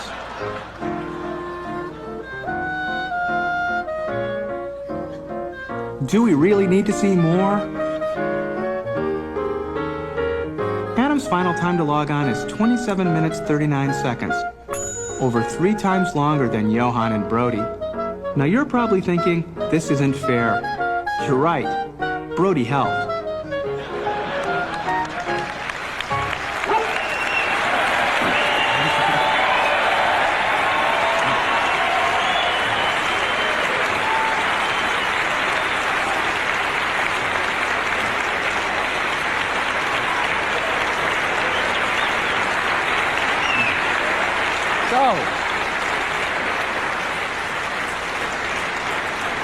By the way, that was totally real. We just got these 2 guys and filmed them. Didn't tell them anything, and it was totally real. We got to make that into a commercial, don't we? Yeah. So, these are 4 incredibly powerful, unique, compelling assets. The brand, the installed base, especially in the consumer and education markets, the ability of our design to really take these products into that consumer space of fashion, and the fact that our products are dramatically simpler to set up and use than our competition's. Incredibly important, and we think these things, along with products like the iMac, are going to allow us to grow in the consumer market and grow in the education market and grow in the design and publishing market. So with this product starting off with, we expect to see some growth in the next 6 months at Apple, and we will share that with you as it happens. So again, going back to Abraham Maslow, he created his hierarchy of needs, and we've borrowed it today to take a look at a hierarchy of skepticism that's followed us for the last year as we've slowly demonstrated step by step that Apple is coming back in a very big way. And we spent a lot of the last year working on these three things, which are now visible: the survival of the company, a very stable and healthy business, and a terrific product strategy. And we are now going to demonstrate these last two steps. Applications coming back to the Mac. People are absolutely going to be able to get the applications they want on the Mac, and in many cases they're going to be the best versions available, and how this all translates into growth for Apple, for its developers, and for the market in general of Macintosh customers. So I really appreciate the chance to be with you today. We've got a great show. Go check out the iMacs, go check out a lot of the USB peripherals, and go check out a lot of this great software. Thank you very much. From Steve Jobs to Pixar subject, A Bug's Life sweeps Thanksgiving weekend box office date. November 30th, 1998, 7:19 a.m. A Bug's Life swept the Thanksgiving box office with a record-setting $46.5 million over the 5-day weekend, breaking the previous Thanksgiving weekend record of $45 million set by Disney's 101 Dalmatians. Live action. In 1996, A Bug's Life also set a new 3-day, Friday, Saturday, Sunday, Thanksgiving weekend record with $33.6 million. The exit polls are exceptionally positive. The audience was equally split between males and females, with a very high ratio of males, and 16% of viewers were the highly desirable non-family date audience. We did not reach this high of a non-family audience for Toy Story until 2 weeks after its opening. Audiences loved A Bug's Life and are telling their friends to see it. As for the competition, over the 5-day weekend, Rugrats brought in a respectable $27.6 million paid. Pig in the City squealed to $8.5 million, and Ansel was squashed with just $1.2 million. Congratulations to John, Andrew, Darla, Kevin, and the entire A Bug's Life crew. What a special present you have given the world. All of us at Pixar are so proud to be associated with such excellence. Congratulations also to Jan, Karen, and the Jerry's Game crew for their magical short. Audiences around the country loved it too. If we divide our Thanksgiving weekend box office of $46.5 million by the average ticket price of around $6, it means approximately 7.5 million people saw our movie this weekend. Few people ever get the chance to make 7.5 million people laugh so much and feel so good, or to make 450 people at Pixar feel so proud. Congratulations, Steve. From Steve Jobs to Apple employees subject, we did it. Date, December 23rd, 1998, 9:31 a.m. Yesterday, the market data was released.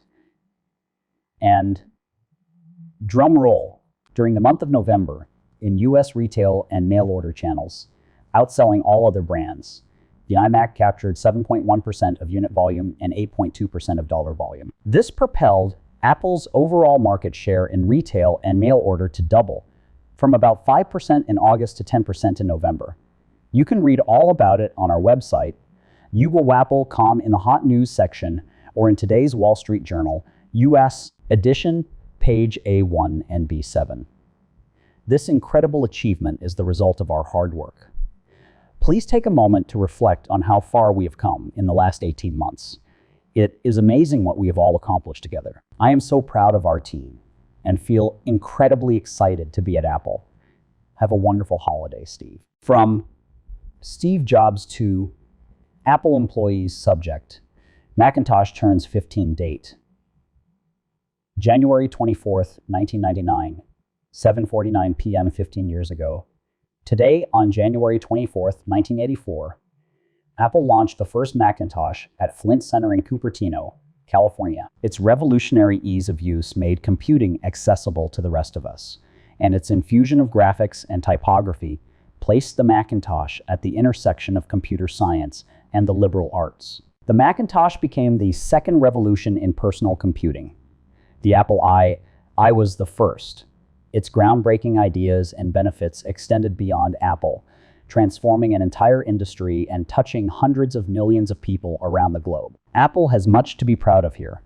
While I am not normally one to look back, today is a good day to reflect on Apple's legacy. To bridge the gap between sophisticated technology and the rest of us who make up most of humanity. Our mission is to make complex technology easy and fun to use. This need is even greater today than it was in 1984, when the Macintosh debuted. Back then, users did not have to deal with the complexities of connecting to networks, setting up email, managing device drivers, or dealing with init files, the things that frustrate today's computer users. As we enter the new century, the computer world shows no signs of becoming simpler. Yet no other company has stepped up to take Apple's place as the bridge builder. As we return to our roots, delivering simpler and better ways to use computers, Apple's future looks both bright and secure. It has been an amazing journey so far, and yet we have barely begun. Steve Jobs, a subject. Apple's reason for being E-Date. October 29th, 2039 p.m. Apple is the world's premier company at building high technology products that are easy to learn and use by mere mortals. Starting over 20 years ago, Apple has consistently set the standard for easy-to-use computer systems and software. Why do we do this? Because we are in love with the potential of personal computers to enhance and enrich the lives of regular people. Not just with spreadsheets and databases, but with creative tools that empower individuals. We are a creatively driven company in everything we do. From breakthrough product features and operating systems to culturally leading product design and advertising. Heck, we invented the personal computer, spawned desktop publishing, and are now bringing desktop movies to millions. Our engineers are hard at work on several exciting breakthroughs that you will see in 2001. Apple marries state-of-the-art technology with our legendary ease of use, creating products that enable users to achieve more. Apple is the world's premier bridge builder, connecting mere mortals with the exploding world of high technology. By making it easy to learn and use, Apple enables people around the world to enrich their lives with technology. Demystified technology has a far greater impact than any other thing we can do. Our stores need to be thought of as a mecca for understanding technology. Places that integrate all things digital into people's lives, from digital music and photography to families migrating to broadband and building home networks.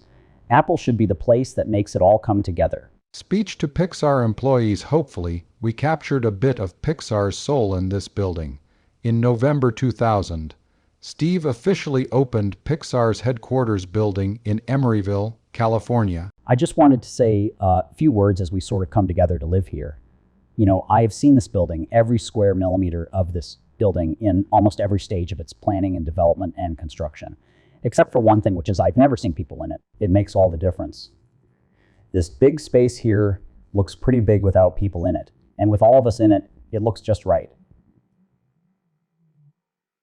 We are moving from Point Richmond, where we have lived for 11 years, to our new home here, where I think we are going to live forever. We have land to expand here, and I think a lot of us will spend the rest of our corporate lives here.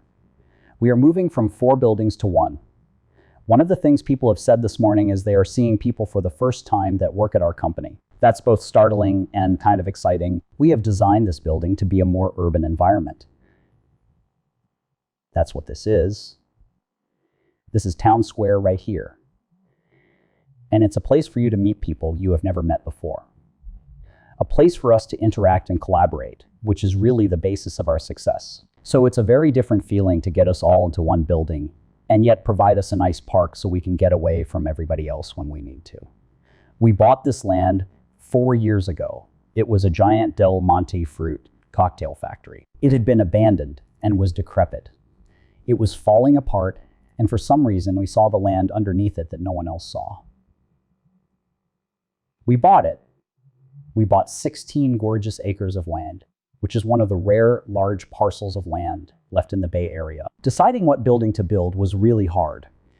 When you are in rented buildings, it is easy because they don't define who you are. They define who the landlord is. But when you decide to design your own building, you have to ask the question, who are we? Because you want to capture some of the soul of the company in the building and reflect who we are. The design proceeded much like one of our films. First, a treatment, throw it away. Then another, throw it away. Then another, throw it away. And finally, one that is worth developing. And then zillions and zillions of iterations, model after model after model, detail after detail. We drove our architects crazy. And 3 years of development. And much like one of our films. And hopefully, we captured a bit of Pixar's soul in this building. Our architects did an amazing job. This is also a handmade building. All the steel is hand-joined on this site and bolted together, not welded. Just the drawings to define every connection for every place where steel is bolted to steel were 2,500 pages. Every brick was custom handmade with an old, not seen today process, and then hand-laid on the site. John Lasseter even laid a brick right over there. And every floorboard was hand-laid and sanded on the site. This is a handmade building just like one of our films. And the workers discovered that this crazy owner was letting them build a building like they always had dreamed of, like none other built these days. And they brought their families to the construction site on weekends to see their craft work, like no one else is doing today, just like all of us feel about our films. And though a little blood was spilled, no one was seriously hurt building this building, just like one of our films. This land and building and grounds cost just shy of $100 million, about the same as it costs to make one of our films. This equals around 1 year's salary and benefits for everybody in our studio. To build this whole place, to build the land, to build the grounds. We are making this investment in our future because we want the best place in the world to support the best talent in the world, making the best animated features in the world. And we paid for it in cash. We have no debt on this building. We own it. Basically, this building was paid for with the profits we made from A Bug's Life. And we still have over $200 million of cash in the bank. This building will be a solid investment, just like one of our films. Pixar's home was in Point Richmond for 11 years. Now our home is here, and many of us will spend the remainder of our professional lives here. We are having an open house and holiday party here on Saturday, December 9, in the afternoon and early evening, when you can bring your family to see our new home.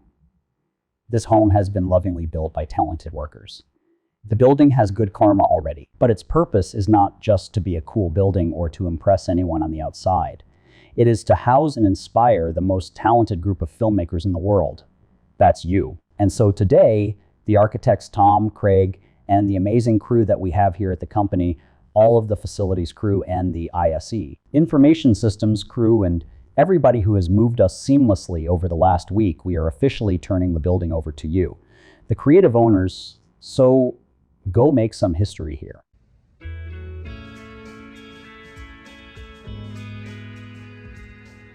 Hi, I'm Steve Jobs, and I'm here at Tyson's Corner Mall in Virginia, right outside of Washington, D.C., and I'm standing in front of this wood barricade we built in front of our first retail store that's going to open in 6 days.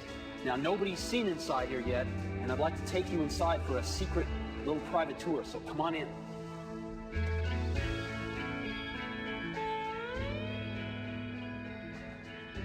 Now, this is our store. And the store is divided into 4 parts. The first quarter of the store has our home section with great home and education products, and our pro section with all our great pro products. And every product we make is in this first 25% of the store. You can see the whole product line.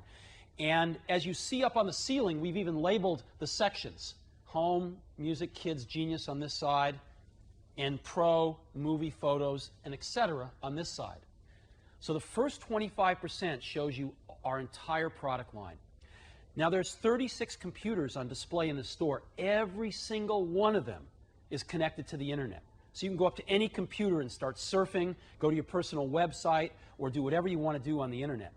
And all of our portables are connected with airport wireless networking, so you can experience that for yourself. It's pretty great. So come on over here, let me show you what we got going in the home section. Here's our newest iBook. We've got iBooks on display.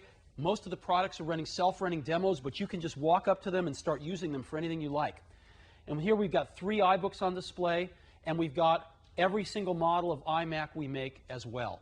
We've got our new PowerBook G4 Titaniums running here. Again, all running Mac OS X, all on airport, so you can just pick these up and see what it's really like to have wireless connection to the internet. And we've got every Power Mac we make here, along with all of our great displays, including the 22-inch cinema display. The center half of the store, literally half the store, is devoted to solutions, because people don't just want to buy personal computers anymore. They want to know what they can do with them, and we're going to show people exactly that. And so we've got 4 sections. The solutions we've chosen to feature now are music, movies, photos, and kids. And so come on over here as an example. You can bring your kids into our store, and they can just sit a spell, play their favorite games, and we have the best selection of Mac education software that I've ever seen, and you can buy the best educational titles for your kids.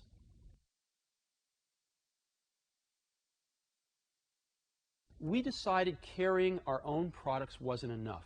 So not only do we have over 300 software titles here that we'll look at in a minute, but we have 24 of the best portable digital devices. We're carrying 6 digital camcorders, 6 digital cameras, 6 MP3 players, and 6 handheld organizers. So if we look right in back of you here, we've got 3 Canons and 3 Sonys. So you can come in here and not only can you buy these digital devices, but you can actually hook them right up to the Macs and take them for a spin. Wouldn't it be great if when you went to buy a computer, or after you bought a computer, if you had any questions, you could ask a genius? Well, that's what we've got. This is called the Genius Bar. As you can see, we've got some pictures of our heroes up here. And this bar here, I'm not a genius, but I'll stand behind here. There'll be somebody here who can do service right in the store and who can answer any questions you've got about your Mac or about any of the peripherals or software that work with it. And if that person doesn't know the answer, they got a hotline to call us in Cupertino at Apple headquarters, where we have somebody who does. And so we're hoping this is going to be an entirely new thing. We're so excited about this. We can't wait to let customers in the store. So let's walk through the software aisle in the middle. One last thing I want to show you is all our great software. Look at this stuff. We have over 300 titles here, from games to the most sophisticated pro applications. There's something for everybody here. I'll see you when the store opens. From Steve Jobs to Apple employees subject. Message from Steve date, September 17th, 2001, 7:15 a.m. teen.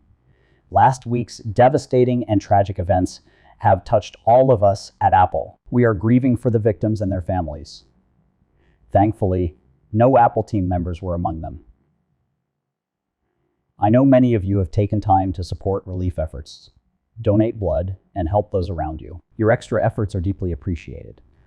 I want to share that Apple is donating $1 million to the families of the firefighters, police, and other emergency response personnel who lost their lives. This will be done through the American Red Cross Disaster Relief Fund.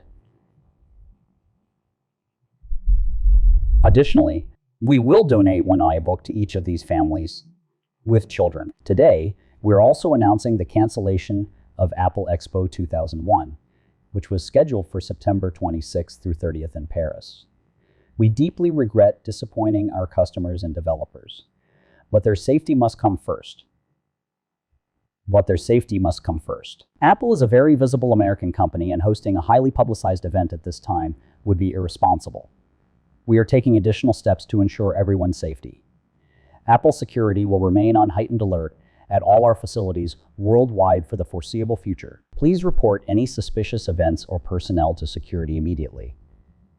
It will take time for the world to return to normal. And some things may never be the same. The next few months may be challenging. Please take the time you need for your families and lean on one another for support. Together, we will get through this. I want to commend everyone for their resilience and efforts during this difficult time. As always, I am incredibly proud of this team. Steve, from Steve Jobs to Apple employees subject, Aristotle date, January 20th, 2002, 12:47 p.m.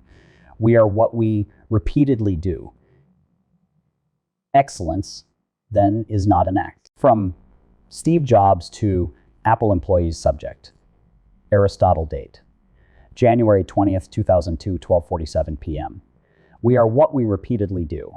Excellence, then, is not an act, but a habit. Aristotle, from Steve Jobs to Steve Jobs subject, celebrity playlist date, April 16th, 2003, 9:02 p.m. This song moves me like few others.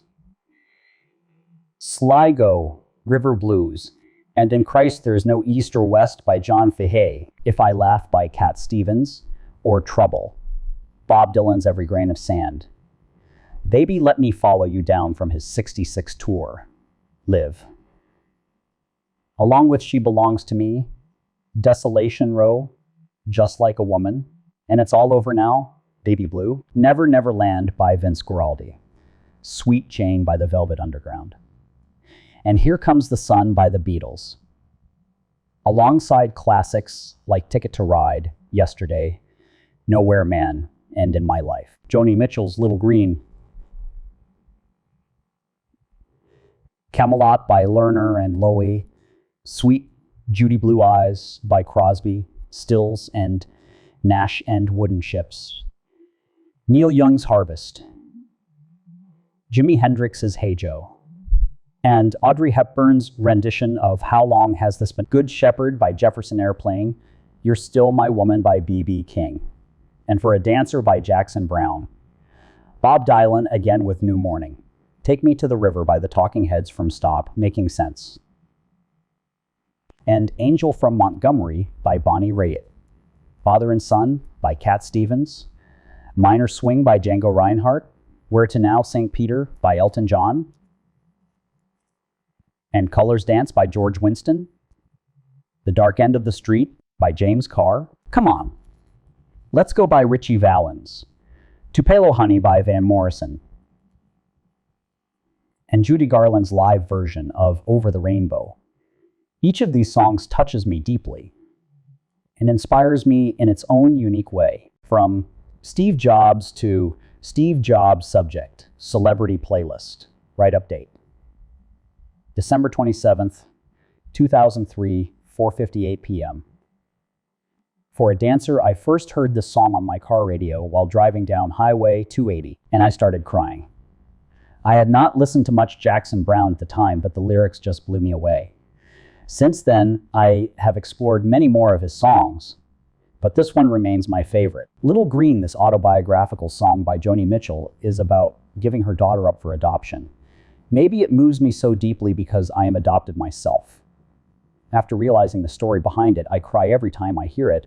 I cry every time I hear it. She wrote it when she was very young, and it stands out as one of the best among her many great songs.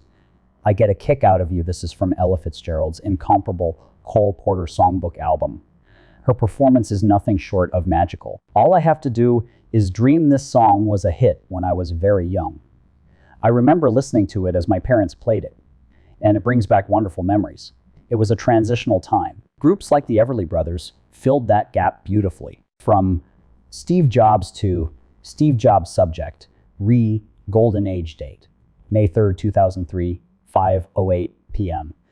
Webster's dictionary states that the term Golden Age dates back to 1555 and means a period of great happiness, prosperity, and achievement. Pixar is in a golden age. With the soon-to-be-released Finding Nemo, we will have completed 5 computer animated feature films. with 3 more in various stages of production. All of them are original Pixar stories. Our track record of 4 for 4 and hopefully 5 for 5 is unparalleled in the history of animation, and indeed in the history of film. Our real golden age is fueled by the growth and maturing of our people. I have watched Pete, Andrew, and Lee evolve into the second generation of Pixar directors, each with the experience of leading the creation of a feature film. I have seen Darla and Graham grow into the industry's finest producers, mastering their craft with each new project. I have witnessed Rob Cook and his ARID team ushering in a second golden age of Pixar science and technology.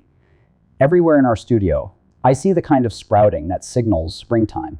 New directors and producers are emerging, ready to carry the torch. The world, already amazed at what we have accomplished, will be even more astonished at what lies ahead in the coming years. Tonight is a night for celebration. But don't forget to pause for a moment and realize that this is what it feels like to be living in and creating. And 25 years from now, when a kid, maybe even your grandchild, asks you what it was like to be at Pixar during its golden age, you'll know exactly what to say. You can find the words to capture it. Interview with Leslie Berlin. I think I got lucky and had the chutzpah to call these guys up. On May 24, 2003, Steve spoke with Leslie Berlin about his mentor Robert Noyce. Noyce invented the microchip and co-founded Intel and Fairchild Semiconductor, the first successful silicon microchip company in Silicon Valley. Why did you decide to join the Grinnell College Board? Bob asked me to do it. I went to a small liberal arts college for 6 months officially, and for 2 years I was kind of a drop-in. I've always had a soft spot for private liberal arts colleges. You really only find them in America, and they're a very wonderful thing. It was a fun experience, and the best part was traveling with Bob. We almost died together. I don't know if you know about this. No. Bob was a pilot, and he flew all kinds of planes. He bought a CB. Have you heard about that? I've heard he had this plane. It was a CB, a World War II plane. They stopped making them at the end of the 40s, and there were maybe 100 left. The fuselage was shaped like the hull of a boat, with the wings on top. It could land on a runway or in water. He called me up and said, "Hey, there's a CB fly-in at Trinity Lake. Want to go?" I said, "Sure." We flew in the CB, landed in Lake Shasta, and went for a swim. It was fantastic. Then, as we approached Trinity Lake, it was getting hot. Bob pulled a lever he thought was for air ventilation, but it was the lever that locked the wheels. When we landed on the runway, the wheels on the wings were locked. The plane lunged forward, sparks flew, and we almost flipped over. It was only because of Bob's piloting skills that we survived. As this was happening, I imagined the headlines: Bob Noyce and Steve Jobs killed in fiery plane crash. It was close. I was young, in my late 20s, and Bob was in his early 50s. Now that I'm approaching 50, it's easy to see how much people in their 50s know compared to people in their 20s. He tried to give me the lay of the land, perspectives I could only partially understand at the time. Do you recall specific conversations where he suggested something you did or didn't follow? What I remember most is the personal stuff. I remember him trying to teach me to ski better. When I got fired from Apple, he was one of the first people to call me. He just had a lot of soul. Bob was the soul of Intel. One of his quotes I love is, "Optimism is the essential ingredient for innovation." It's optimism and passion because it's really hard. If you don't care deeply about what you're doing, you'll give up. Because it's just super hard. By the time you're in your 50s, you're not grabbing the pencil out of a 25-year-old's hand. If you're smart, you're hiring 25-year-olds who are smarter than you. You know things they don't, and they know things you don't, and it works. Bob wasn't designing breakthrough chips anymore. His job was to recruit, set direction, and inspire. That's the job, and he knew it. I called up Bob, Andy Grove, and a few others, asking if I could buy them lunch once a quarter to pick their brains. They all said yes.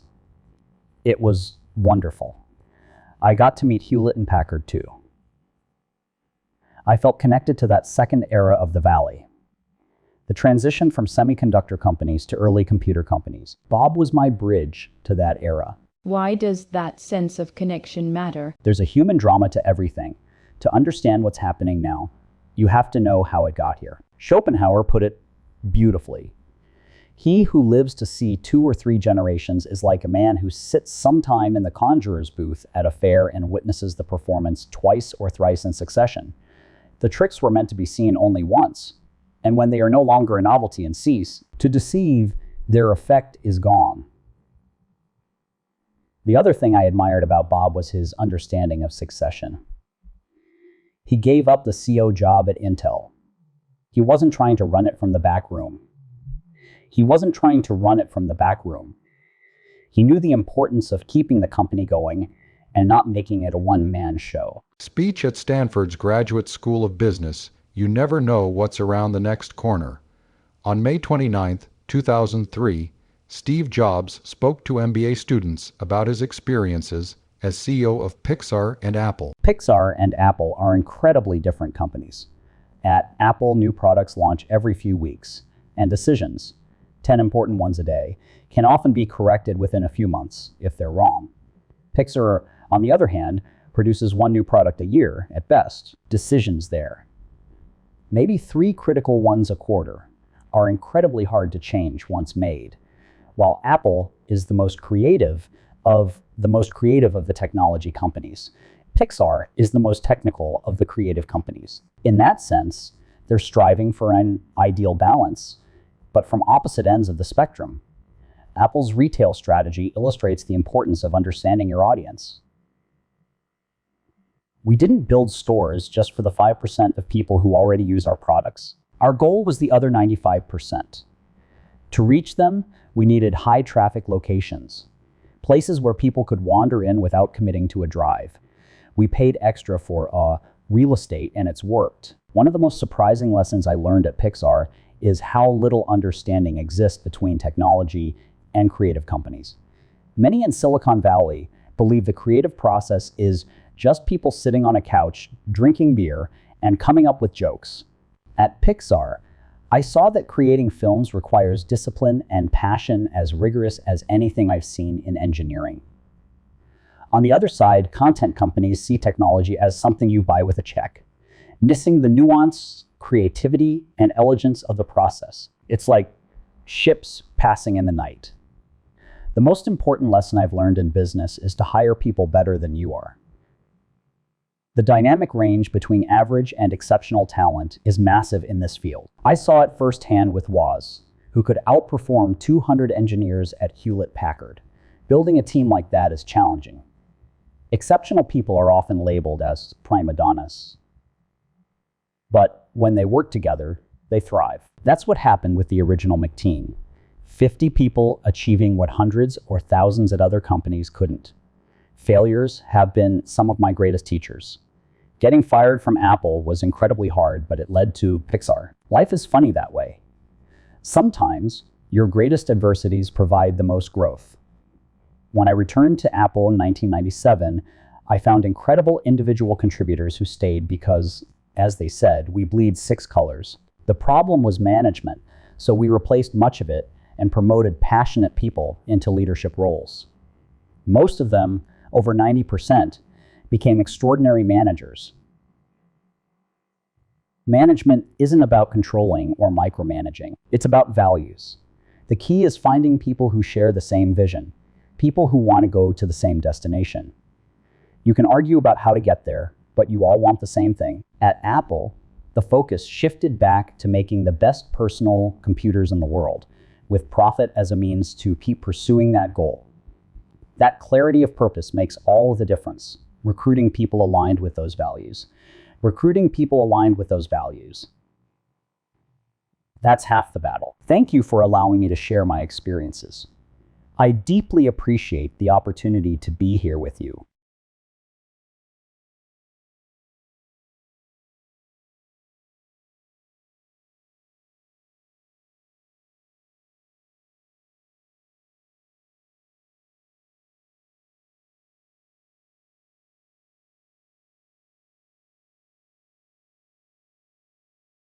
Drafting the Stanford commencement address in January 2005, John Hennessy, the president of Stanford, asked Steve Jobs to give the commencement address to that spring's graduating class. Steve agreed for the next 6 months. On and off, Steve worked on his talk. He emailed himself stories and memories. He sought feedback from friends, Apple colleagues, and even the screenwriter Aaron Sorkin, but in the end, he wrote the speech entirely on his own. Even 3 days before the event, Steve was unsatisfied. He sent a draft to a friend, warning, "I will send it to you, but please do not puke. I never do stuff like this," on the morning of the commencement. He was still refining the speech. Uncharacteristically, Steve read from the lectern, rather than memorizing the text or speaking extemporaneously as he usually did. Despite his doubts, Steve was pleased with the final result. He even emailed himself a copy of the speech a few days later. Still, he deflected the praise he received, joking to one person, "I bought it on commencement speeches." Calm.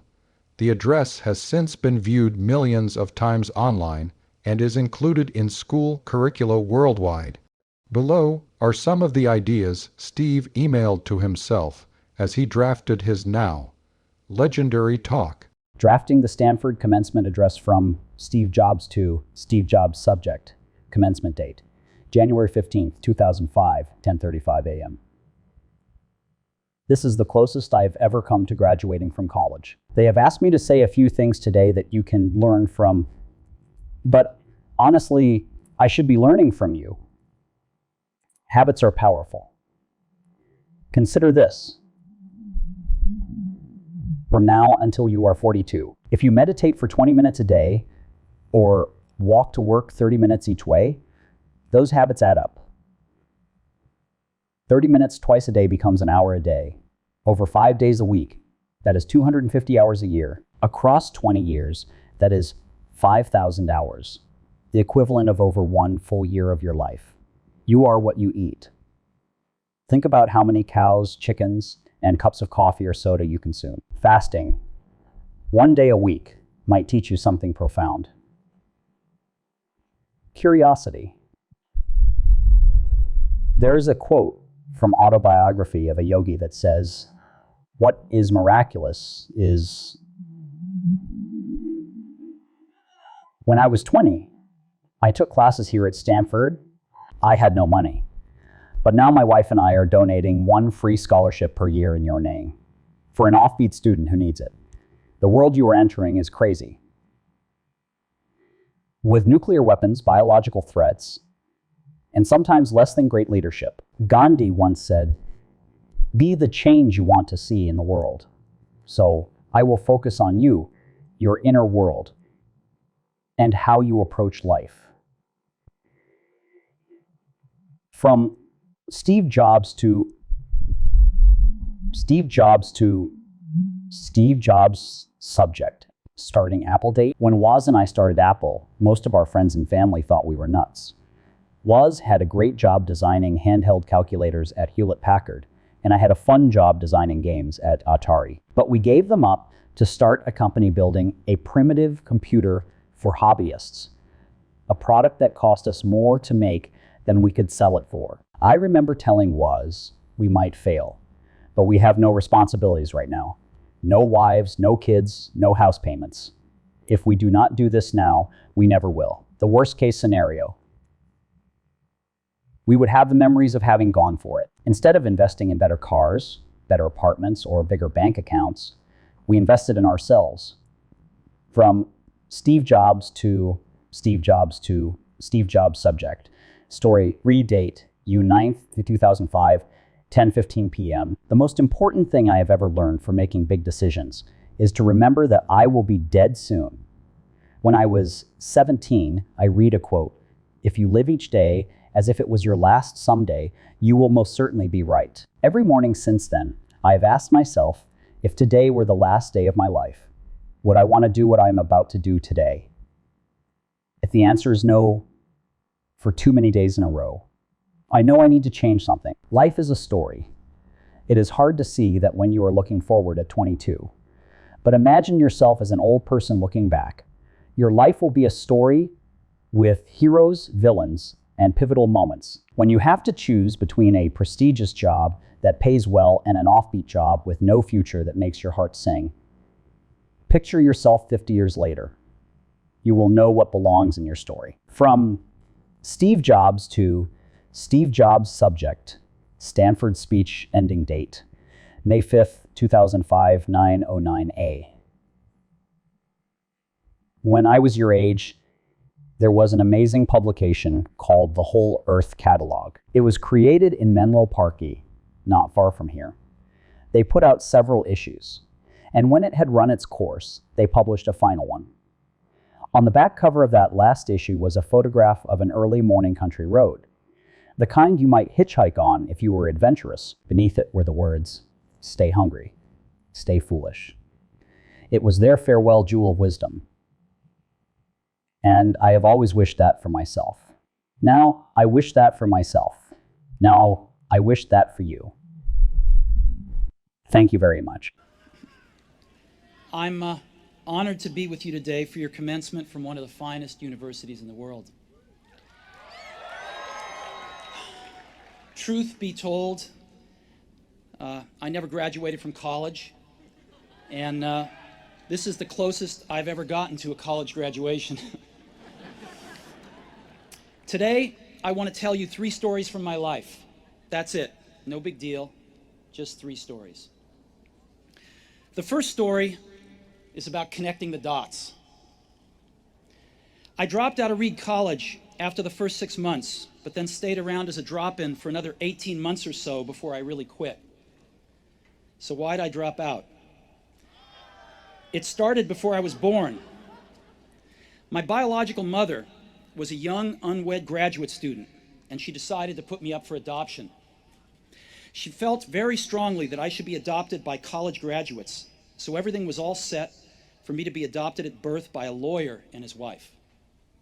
Except that when I popped out, they decided at the last minute that they really wanted a girl. So my parents, who were on a waiting list, got a call in the middle of the night asking, "We've got an unexpected baby boy. Do you want him?" They said, "Of course." My biological mother found out later that my mother had never graduated from college and that my father had never graduated from high school. She refused to sign the final adoption papers. She only relented a few months later when my parents promised that I would go to college. This was the start in my life. And 17 years later, I did go to college. But I naively chose a college that was almost as expensive as Stanford. And all of my working class parents' savings were being spent on my college tuition. After 6 months, I couldn't see the value in it.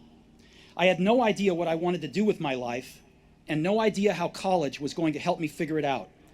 And here I was, spending all of the money my parents had saved their entire life.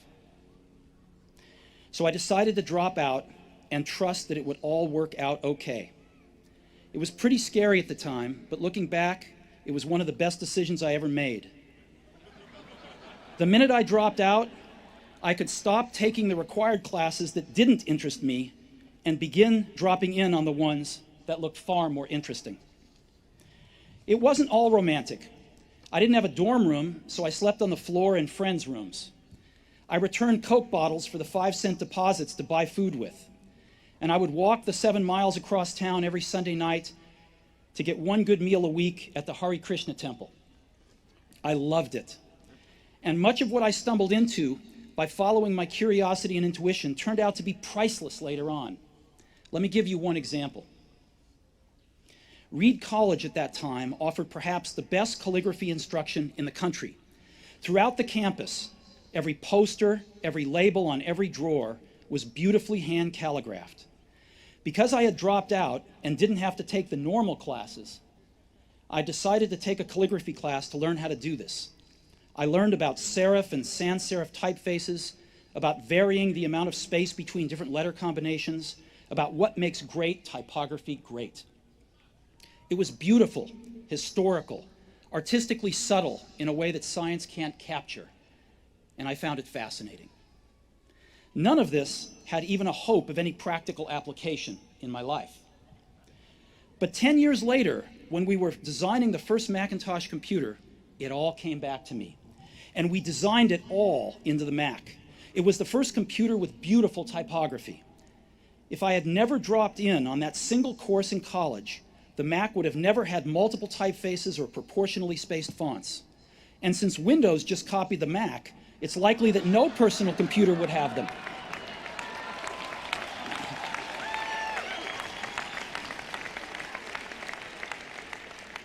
If I had never dropped out, I would have never dropped in on that calligraphy class, and personal computers might not have the wonderful typography that they do.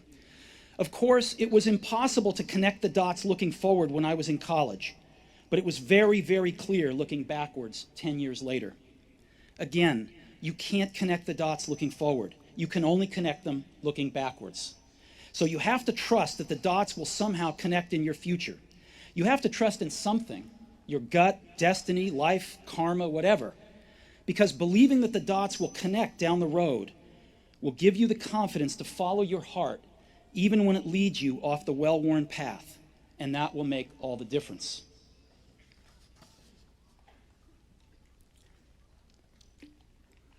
My second story is about love and loss. I was lucky. I found what I loved to do early in life. Woz and I started Apple in my parents' garage when I was 20. We worked hard, and in 10 years, Apple had grown from just the two of us in a garage into a $2 billion company with over 4,000 employees. We just released our finest creation, the Macintosh, a year earlier, and I just turned 30. And then I got fired. How can you get fired from a company you started? Well, as Apple grew, we hired someone who I thought was very talented to run the company with me. And for the first year or so, things went well. But then our visions of the future began to diverge, and eventually we had a falling out. When we did, our board of directors sided with him. And so at 30, I was out, and very publicly out. What had been the focus of my entire adult life was gone, and it was devastating. I really didn't know what to do for a few months. I felt that I had let the previous generation of entrepreneurs down, that I had dropped the baton as it was being passed to me. I met with David Packard and Bob Noyce and tried to apologize for screwing up so badly. I was a very public failure, and I even thought about running away from the valley. But something slowly began to dawn on me. I still loved what I did. The turn of events at Apple had not changed that one bit. I'd been rejected, but I was still in love. And so I decided to start over. I didn't see it then, but it turned out that getting fired from Apple was the best thing that could have ever happened to me. The heaviness of being successful was replaced by the lightness of being a beginner again, less sure about everything. It freed me to enter one of the most creative periods of my life. During the next 5 years, I started a company named Next, another company named Pixar, and fell in love with an amazing woman who would become my wife. Pixar went on to create the world's first computer animated feature film, Toy Story, and is now the most successful animation studio in the world. In a remarkable turn of events, Apple bought Next, and I returned to Apple, and the technology we developed at Next is at the heart of Apple's current renaissance. And Lorene and I have a wonderful family together. I'm pretty sure none of this would have happened if I hadn't been fired from Apple. It was awful tasting medicine, but I guess the patient needed it. Sometimes life's going to hit you in the head with a brick. Don't lose faith. I'm convinced that the only thing that kept me going was that I loved what I did. You've got to find what you love, and that is as true for work as it is for your lovers. Your work is going to fill a large part of your life, and the only way to be truly satisfied is to do what you believe is great work. And the only way to do great work is to love what you do. If you haven't found it yet, keep looking and don't settle. As with all matters of the heart, you'll know when you find it. And like any great relationship, it just gets better and better as the years roll on. So keep looking, don't settle.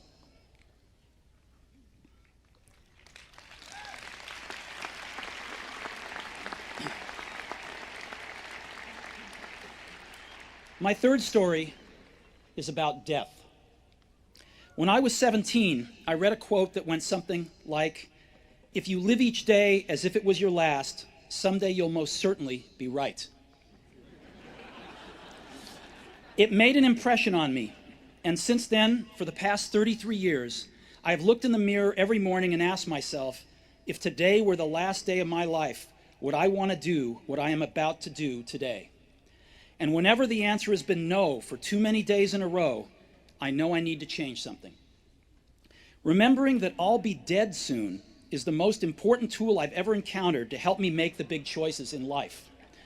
Because almost everything, all external expectations, all pride, all fear of embarrassment or failure, these things just fall away in the face of death, leaving only what is truly important. Remembering that you are going to die is the best way I know to avoid the trap of thinking you have something to lose. You are already naked. There is no reason not to follow your heart. About a year ago, I was diagnosed with cancer. I had a scan at 7:30 in the morning, and it clearly showed a tumor on my pancreas. I didn't even know what a pancreas was. The doctors told me this was almost certainly a type of cancer that is incurable, and that I should expect to live no longer than 3 to 6 months. My doctor advised me to go home and get my affairs in order, which is doctor's code for prepare to die. It means to try and tell your kids everything you thought you'd have the next 10 years to tell them in just a few months. It means to make sure everything is buttoned up so that it will be as easy as possible for your family. It means to say your goodbyes. I lived with that diagnosis all day. Later that evening, I had a biopsy where they stuck an endoscope down my throat, through my stomach and into my intestines, put a needle into my pancreas and got a few cells from the tumor.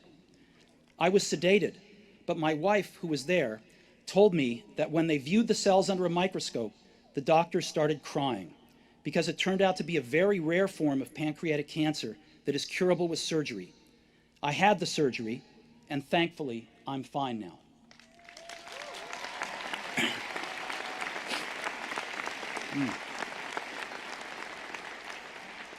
This was the closest I've been to facing death, and I hope it's the closest I get for a few more decades. Having lived through it, I can now say this to you with a bit more certainty than when death was a useful but purely intellectual concept. No one wants to die. Even people who want to go to heaven don't want to die to get there. And yet, death is the destination we all share. No one has ever escaped it. And that is as it should be, because death is very likely the single best invention of life. It's life's change agent. It clears out the old to make way for the new. Right now, the new is you. But someday, not too long from now, you will gradually become the old and be cleared away. Sorry to be so dramatic, but it's quite true. Your time is limited, so don't waste it living someone else's life. Don't be trapped by dogma, which is living with the results of other people's thinking. Don't let the noise of others' opinions drown out your own inner voice. And most important, have the courage to follow your heart and intuition. They somehow already know what you truly want to become. Everything else is secondary.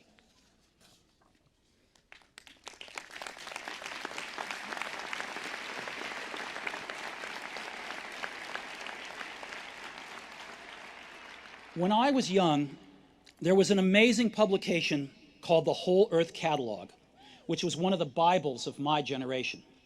It was created by a fellow named Stuart Brand, not far from here in Menlo Park, and he brought it to life with his poetic touch.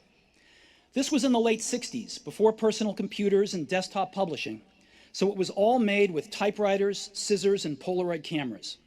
It was sort of like Google in paperback form 35 years before Google came along. It was idealistic, overflowing with neat tools and great notions. Stuart and his team put out several issues of the Whole Earth Catalog, and then, when it had run its course, they put out a final issue. It was the mid-1970s, and I was your age.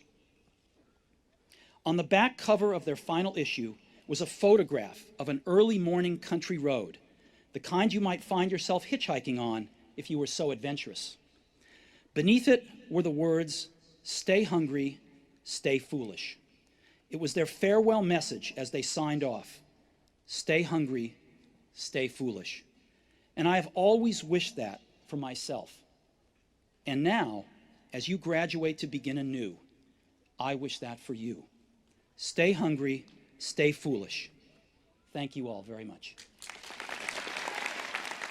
Email exchange between Steve and a customer from Customer 1 to Steve Jobs subject. iPod malfunctioning date, July 27th, 2005, 11:16 p. M. Hi, my name is Customer 1, and my father has an iPod. Recently, about 1 or 2 days ago, he was charging his iPod. The next morning, when he checked it, it would not turn on. He checked the hold button, but that was not the issue. It seems the iPod has just died. We live in Venezuela and want to know where we can fix the iPod.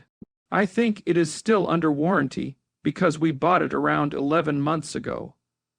We would like to know what to do and if there is any Apple-authorized store here in Caracas, Venezuela, where we can take it to be checked and repaired. Thanks for the help. Customer 1, stay hungry, stay foolish. From Steve Jobs to Customer 1 subject. iPod malfunctioning date, July 28th, 2005, 7:19 a.m. Please reset the iPod by holding down the center button and the menu button at the same time for at least 5 seconds, or at least 5 seconds. This should work, Steve. Speech to Apple employees, we thought we could make a contribution by making something truly great that we loved.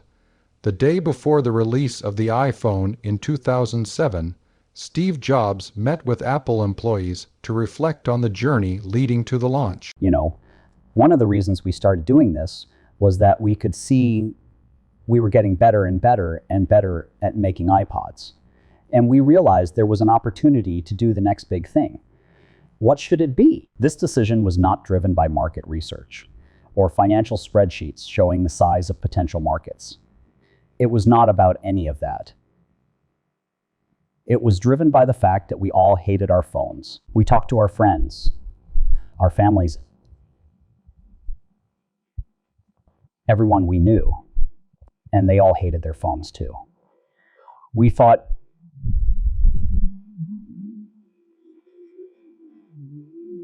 this is a really important device, and everybody hates it. People do not know. Let me give you an example. You have seen how easy it is to set up a conference call on the iPhone, right? Almost every phone lets you do it. But nobody knows how. They will never figure it out. Why? Because it is buried on page 93 of a manual they never read. It takes 7 or 8 cryptic button presses to make it happen. Technically, the feature exists. But nobody uses it because they do not know it is there. And that is true of so many features on these devices. What we are great at, what our competence is making complex technology easy to use and self-discoverable. We have done it with the iPhone, and we have done it in spades. So that is how we got here. We believed we could make a contribution by creating something truly great, something we loved. And we did it. We love this thing.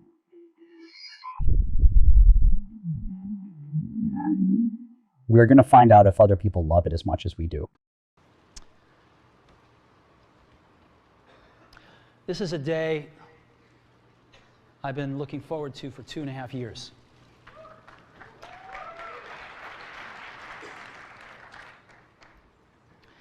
Every once in a while, a revolutionary product comes along that changes everything. And Apple has been, well, first of all, one's very fortunate if you get to work on just one of these in your career. Apple's been very fortunate. It's been able to introduce a few of these into the world. In 1984, we introduced the Macintosh. It didn't just change Apple, It changed the whole computer industry.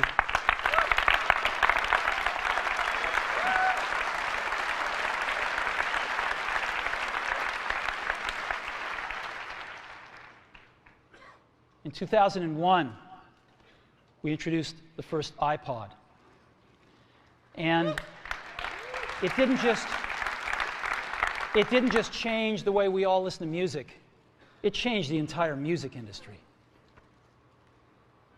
Well, today, we're introducing 3 revolutionary products of this class.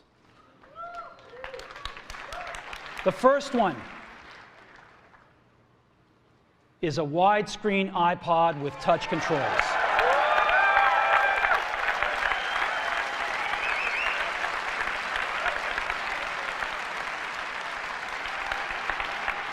The second is a revolutionary mobile phone.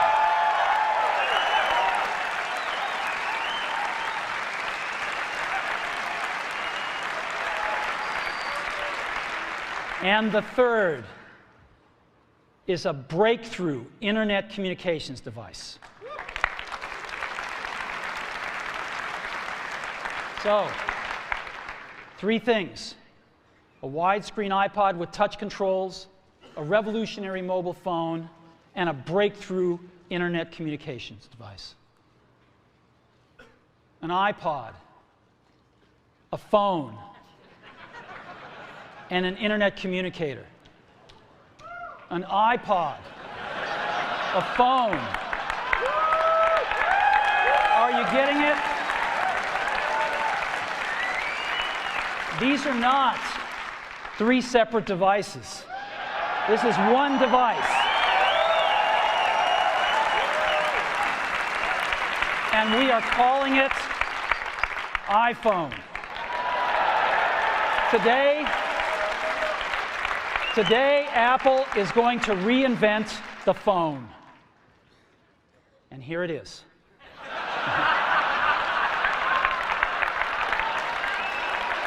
No. Actually, here it is, but we're going to leave it there for now. So, before we get into it, let me talk about a category of things. The most advanced phones are called smartphones, so they say. And they typically combine a phone plus some email capability, plus they say it's the internet, sort of the baby internet, into one device. And they all have these plastic little keyboards on them.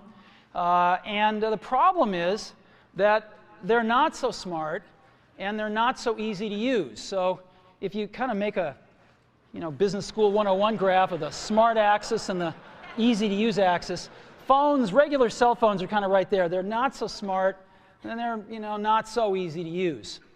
But smartphones are definitely a little smarter, but they actually are harder to use. They're really complicated. Just for the basic stuff, people have a hard time figuring out how to use them. Well, we don't want to do either one of these things. What we want to do is make a leapfrog product that is way smarter than any mobile device has ever been and super easy to use. This is what iPhone is. Okay? So, we're going to reinvent the phone. Now, we're going to start with a revolutionary user interface. It is the result of years of research and development. And, of course, it's an interplay of hardware and software. Now, why do we need a revolutionary user interface? I mean, here's 4 smartphones, right? Motorola Q, the BlackBerry, Palm Treo, Nokia E62, the usual suspects. And what's wrong with their user interfaces? Well, the problem with them is really sort of in the bottom 40 there. It's this stuff right here. They all have these keyboards that are there whether you need them or not to be there. And they all have these control buttons that are fixed in plastic and are the same for every application. Well, every application wants a slightly different user interface, a slightly optimized set of buttons just for it. And what happens if you think of a great idea 6 months from now You can't run around and add a button to these things. They're already shipped. So what do? It doesn't work because the buttons and the controls can't change. They can't change for each application, and they can't change down the road if you think of another great idea you want to add to this product. Well, how do you solve this? It turns out we have solved it. We solved it in computers 20 years ago. We solved it with a bitmap screen that could display anything we want, put any user interface up, and a pointing device. We solved it with the mouse, right? We solved this problem. So how are we going to take this to a mobile device? Well, what we're going to do is get rid of all these buttons and just make a giant screen. A giant screen. Now, how are we going to communicate this? We don't want to carry around a mouse, right? So what are we going to do? Oh, a stylus, right? We're going to use a stylus. No. No. Who wants a stylus? You have to get them and put them away and you lose them. Yuck. Nobody wants a stylus. So let's not use a stylus. We're going to use the best pointing device in the world. We're going to use a pointing device that we're all born with. We're born with 10 of them. We're going to use our fingers. We're going to touch this with our fingers. And we have invented a new technology called multi-touch, which is phenomenal. It works like magic. You don't need a stylus. It's far more accurate than any touch display that's ever been shipped. It ignores unintended touches. It's super smart. You can do multi-finger gestures on it. And boy, have we patented it.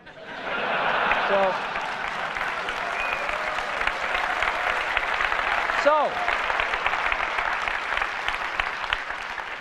we've been very lucky to have brought a few revolutionary user interfaces to the market in our time. First was the mouse. The second was the click wheel. And now we're going to bring multi-touch to the market.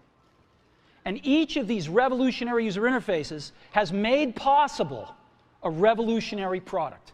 The Mac, the iPod, and now the iPhone. So, a revolutionary user interface. We're going to build on top of that with software. Now, software on mobile phones is like baby software. It's not so powerful. And today, we're going to show you a software breakthrough. Software that's at least 5 years ahead of what's on any other phone. Now, how do we do this? Well, we start with a strong foundation. iPhone runs OS 10. Now,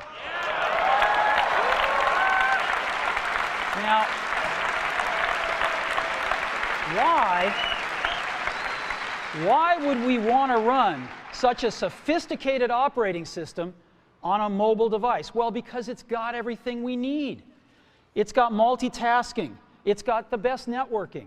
It already knows how to power manage. We've been doing this on mobile computers for years. It's got awesome security. And to write apps, it's got everything from Cocoa and the graphics, and it's got core animation built in, and it's got the audio and video that OS X is famous for. It's got all the stuff we want, and it's built right in to iPhone. And that has let us create desktop-class applications and networking, right?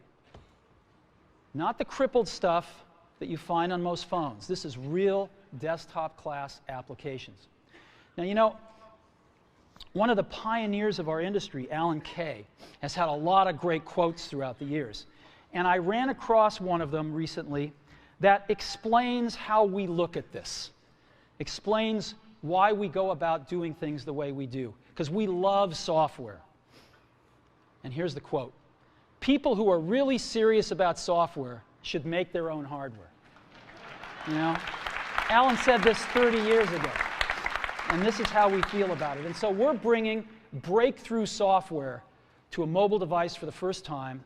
It's 5 years ahead of anything on any other phone. The second thing we're doing is we're learning from the iPod, syncing with iTunes. You know, we're going to ship our 100 millionth iPod this year, and that's tens of millions of people that know how to sync these devices with their PCs or Mac and sync all of their media right onto their iPod, right? So you just drop your iPod in, and it automatically syncs you're going to do the same thing with iPhone. It automatically syncs to your PC or Mac right through iTunes. And iTunes is going to sync all your media onto your iPhone, your music, your audiobooks, podcasts, movies, TV shows, music videos, but it also syncs a ton of data. Your contacts, your calendars, and your photos, which you can get on your iPod today, your notes, your bookmarks from your web browser, your email accounts, your whole email setup, all that stuff can be moved over to iPhone completely automatically. It's really nice. And we do it through iTunes. Again, you go to iTunes and you set it up, just like you'd set up an iPod or an Apple TV. And you set up what you want synced to your iPhone. And it's just like an iPod. Charge and sync. So sync with iTunes. Third thing I want to talk about a little is design. We've designed something wonderful for your hand. Just wonderful. And this is what it looks like. It's got a 3.5-inch screen on it. It's really big. And it's the highest resolution screen we've ever shipped. It's 160 pixels per inch. Highest we've ever shipped. It's gorgeous. And on the front, there's only one button down there. We call it the home button. It takes you home from wherever you are. And that's it. Let's take a look at the side. It's really thin. It's thinner than any smartphone out there at 11.6 millimeters. Thinner than the Q, thinner than the Blackjack, thinner than all of them. It's really nice. And we got some controls on the side. We got a little switch for ring and silent. We've got a volume up and down control. Let's look at the back. On the back, the biggest thing of note is we got a 2-megapixel camera built right in. The other side, and we're back on the front. So let's take a look at the top now. We've got a headset jack, 3.5 millimeter. All your iPod headphones fit right in.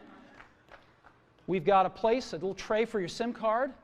And we've got one switch for sleep and wake. Just push it to go to sleep, push it to wake up. Let's take a look at the bottom. We've got a speaker, we've got a microphone, and we've got our 30-pin iPod connector. So that's the bottom. Now, we've also got some stuff you can't see. We've got 3 really advanced sensors built into this phone. The first one is a proximity sensor. It senses when physical objects get close. So when you bring iPhone up to your ear to take a phone call, it turns off the display and it turns off the touch sensor instantly. Well, why do you want to do that? Well, 1, to save battery, but 2, so you don't get spurious inputs from your face into the touch screen. Just automatically turns them off, take it away, boom, it's back on. So it's got a proximity sensor built in. It's got an ambient light sensor as well. We sense the ambient lighting conditions and adjust the brightness of the display to match the ambient lighting conditions. Again, better user experience, saves power. And the third thing we've got is an accelerometer, so that we can tell when you switch from portrait to landscape. Email to Apple employees today. From Steve Jobs to Apple employees subject. Today date, May 26th, 2010. 5:59 p.m. team. As most of you already know, at the close of today's stock market, Apple's market cap, stock price multiplied by the number of shares, surpassed Microsoft's market cap. As I once said in a company email sent a long time ago, stocks go up and down, and things may be different tomorrow. Things may be different tomorrow, and so it is again. Walt Disney used to say to his team, "We are only as good as our next picture." Well, we are only as good as our next amazing new product. Back to work. Steve. Email from Steve to himself, no subject, from Steve Jobs to Steve Jobs subject, date September 2nd to 2010, 11:08 p.m. I grow little of the food I eat. And of the little I do grow, I did not breed or perfect the seeds. I do not make any of my own clothing. I speak a language I did not invent or refine. I did not discover the mathematics I use. I am protected by freedoms and laws I did not conceive of, legislate, enforce, or adjudicate. I am moved by music. I did not create myself. When I needed medical attention, I was helpless to help myself survive. I did not invent the transistor, the microprocessor, object-oriented programming, or most of the technology I work with. I love and admire my species, living and dead, and I'm totally dependent on them for my life and well-being. Sent from my iPad. Apple's growing like a weed. And as you know, we've always been in Cupertino. Started in a little office park and eventually got the buildings we are in now at the corner of Deanza and 280. But we've, and those buildings hold maybe 2,600 people, 2,800 people. But we've got almost 12,000 people in the area. So we're renting buildings, not very good buildings either, at an ever greater radius from our campus. And we're putting people in those. And it's clear that we need to build a new campus. So we're just out of space. And that doesn't mean we don't need the one we've got. We do need it. But we need another one to augment it. And so we've got a plan that lets us stay in Cupertino. And we went out and we bought some land. And this land is kind of special to me. When I was 13, I think, I called up Hewlett and Packard were my idols. And I called up Bill Hewlett because he lived in Palo Alto and there were no unlisted numbers in the phone book, which gives you a clue to my age. And he picked up the phone and I talked to him and I asked him if he'd give me some spare parts for something I was building called a frequency counter. And he did, but in addition to that, he gave me something way more important. He gave me a job that summer, a summer job at Hewlett Packard, right here in Santa Clara off 280, the division that built frequency counters. And I was in heaven. Well, right around that exact moment in time, Hewlett and Packard themselves were walking on some property over here in Cupertino, in Prune Ridge, and they ended up buying it. And they built their computer systems division there. And as Hewlett-Packard has been shrinking lately, they decided to sell that property, and we bought it. We bought that, and we bought some adjacent property. All used to be apricot trees, apricot orchards, and we've got about 150 acres. And we would like to put a new campus on that so that we can stay in Cupertino. And we've hired some great architects to work with, some of the best in the world, I think. And we've come up with a design that puts 12,000 people in one building. You can think about that. That's rather odd. 12,000 people in a building, in one building. But we've seen these office parks with lots of buildings, and they get pretty boring pretty fast. So we'd like to do something better than that, and I'd like to take you through what we'd like to do. And it's a pretty amazing building. Let me show it to you. It's a little like a spaceship landed. But there it is. And I'd love to answer any questions if you have any. Thank you, Mr. Jobs. And we're really excited that you call Apple our home. If you go to your shop at One Infinity Loop, you have a T-shirt that says the mothership has landed. And if you look at this picture, definitely the mothership has landed here in Cupertino. Mm-hmm. Is there any questions or comments from my council colleagues? Councilmember Wang? Hi, Steve. Hi. Quick question. I think people are curious as to know what this city residents can benefit from this new campus. Well, as you know, we're the largest taxpayer in Cupertino, so we'd like to continue to stay here and pay taxes. That's number one. Okay. Because if we can't, then we have to go somewhere like Mountain View, and we take our current people with us, and we give up and over years sell the land here, and the largest tax base would go away. That wouldn't be good for Cupertino, and no, of course wouldn't be good for us either. So that's number one. And number two, we employ some really talented, great people. And across the whole age spectrum. A lot of people right out of college, hired a lot of Stanford grads, etc., and you know, people that are in their 50s and even 60s, like me. I'm in my 50s. So I think that a lot of them want to live around where they work. We have a lot of people riding their bikes to work now. We also run a bus service. We've got 20 buses that run on biodiesel fuel. They're the cleanest buses you can buy. And we've got 20 of them doing routes to all the way from San Francisco to Santa Cruz, bringing people in. And we think that we do very well with that here. So those are the things, those are the kinds of things I think could benefit Cupertino.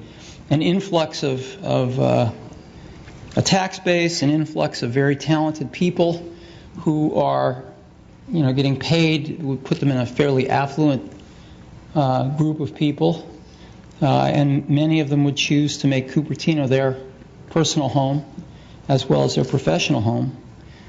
I think there's a lot there.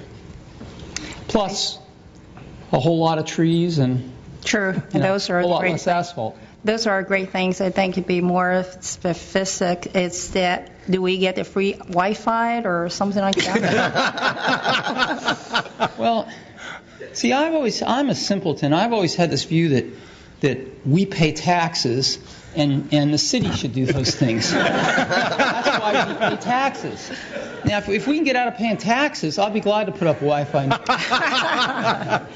We should use our sales tax, part of that, to provide the iPad or something to our residents and then get a free Wi-Fi. Yeah, I think we bring a lot more than a free Wi-Fi. And so... Totally agree. Well, thanks so much. Sure. Councilmember Honey? Yeah, so first of all, it was interesting your throwback to HP. As a 35-year HP employee, most of it on the Cupertino campus in those buildings there. Obviously felt sorry when I heard that they were consolidating and moving. But now that we've seen your plans, you know, the word spectacular would be an understatement. And I think that everybody's going to appreciate what clearly is going to be the most elegant headquarters, you know, at least in the U.S. that I've seen. So we definitely appreciate the work that's gone into it and look forward to working with you to move it through the process. Thank you. I think we do have a shot of building the best office building in the world. And I really do think architecture students will come here to see this. I think it could be that good. So, but... Yep, appreciate it. Yeah. Thank you. Councilmember Chang? Yeah, Mr. Job, thank you very much for coming. Sure. We met, the city manager and I met Mr. Cook and Mr. Oppenmeyer and also Terry at your campus and see the concept. It's a very good one. I do have a question about, at that time they mentioned about the current Infinity Loop will remain the same. The employee will stay there, right? Yeah, we need both to hold everybody. So that one will host about 8,000, 9,000 people? No. No, about 2,600. Oh, 2,600, okay. Yeah. And then this one will house 13,000. Okay. 12,000. 12,000. Okay. That's our current. All right. So then my concern is, last time I forgot to ask Terry about the safety issue, because you have only one building, has so many people there, so all the safety will be put into consideration, like a fire, everything. Oh, of course. Okay. Yeah, no, we spend a ton of time identifying and hiring what we think are the best people in the world at doing what we do. The last thing we want is for anybody to get hurt. Okay. So, yeah, of course, we're going to, the whole building has to be designed with pretty precise requirements for safety, but we'll even go beyond those. Sure. And then the second question is, because the increase of the employment, the resident is concerned also about the traffic. So you have any plan to alleviate the traffic? Well, we're not increasing the employment by much. You're not? No. Okay. It's by like 20%. So we're not increasing it by much. Okay.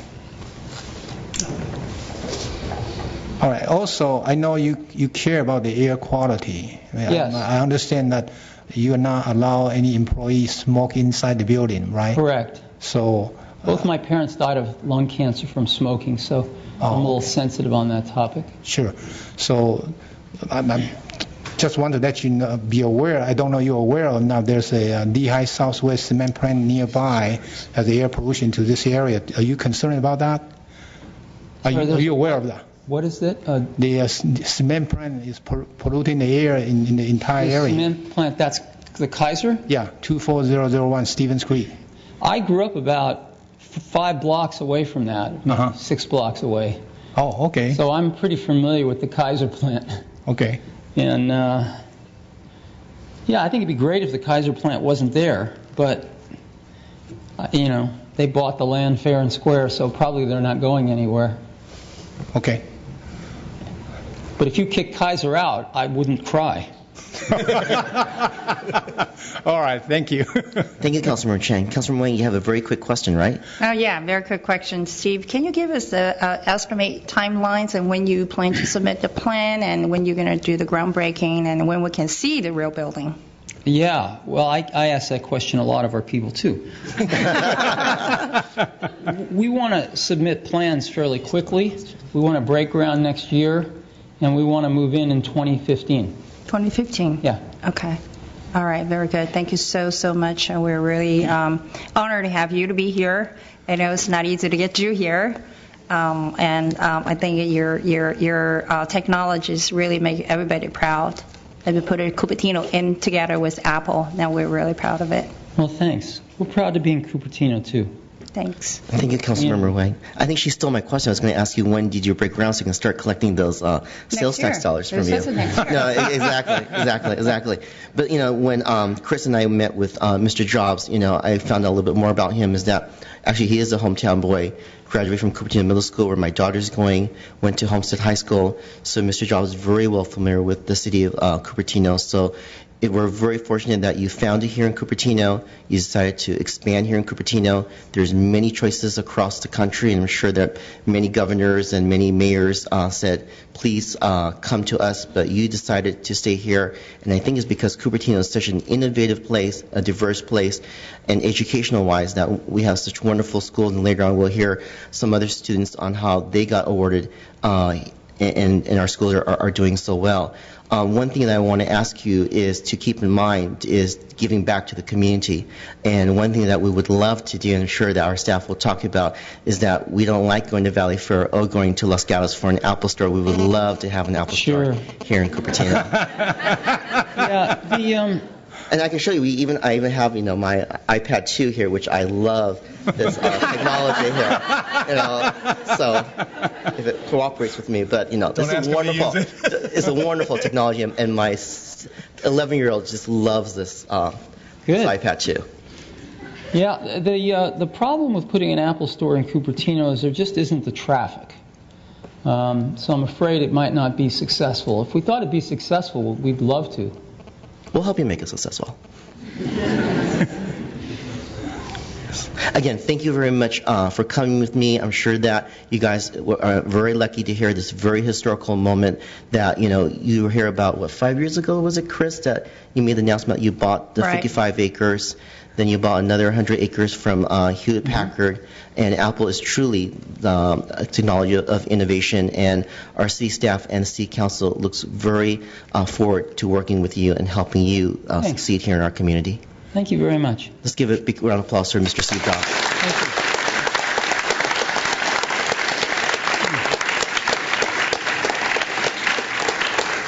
Well, we'll get back to working on our plans so we can get back to you as quick as possible. Sure. Thank you very much, Mr. Jobs. Thanks. Thank you.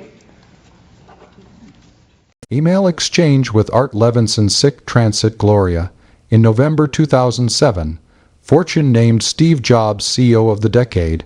Art Levinson, the CEO of Genentech and chair of Apple's board, sent a congratulatory note. From Art Levinson to Steve Jobs subject, Fortune date November 27th, 2007, 11:26 a.m. The Beethoven of business. Not sure it gets any better than that. Congratulations. From Steve Jobs to Art Levinson subject, re-Fortune date November 27th, 2007, 12:43 p.m. Sick Transit, Gloria. All glory is fleeting. Steve.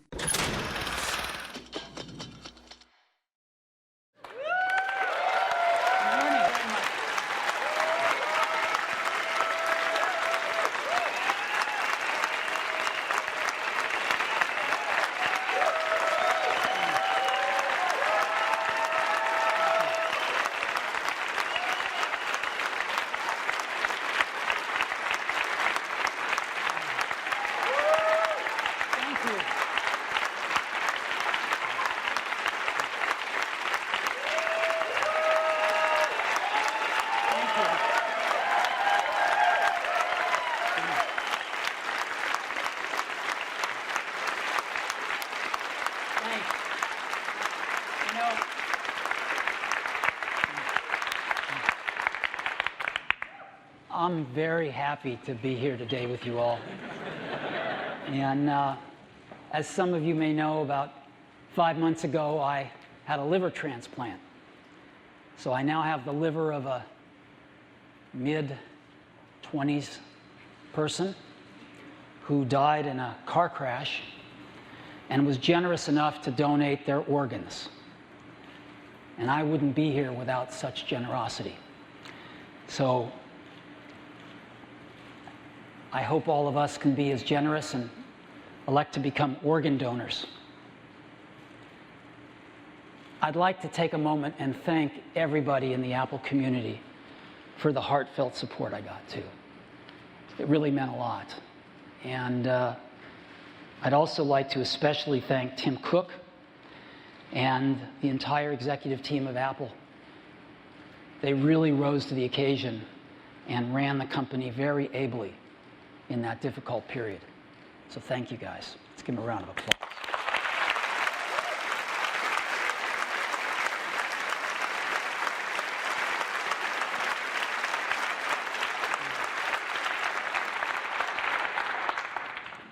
So I'm vertical. I'm back at Apple, loving every day of it. And I'm getting to work with our incredibly talented teams to come up with some great new products for you all in the future. So it's wonderful. Thank you. Steve on the iPad. A week after the introduction of the iPad in 2010, Steve Jobs gathered Apple employees in the company's town hall to share his thoughts on what made the device and Apple so special to him. The great thing about what we do at Apple is that we approach it much like Pixar approaches their movies. I know that might sound funny, but let me explain. Pixar does not make kids' films. Walt Disney's definition of family entertainment was that it should be entertaining to every member of the family: kids, teens, adults. That is exactly what Pixar strives to do.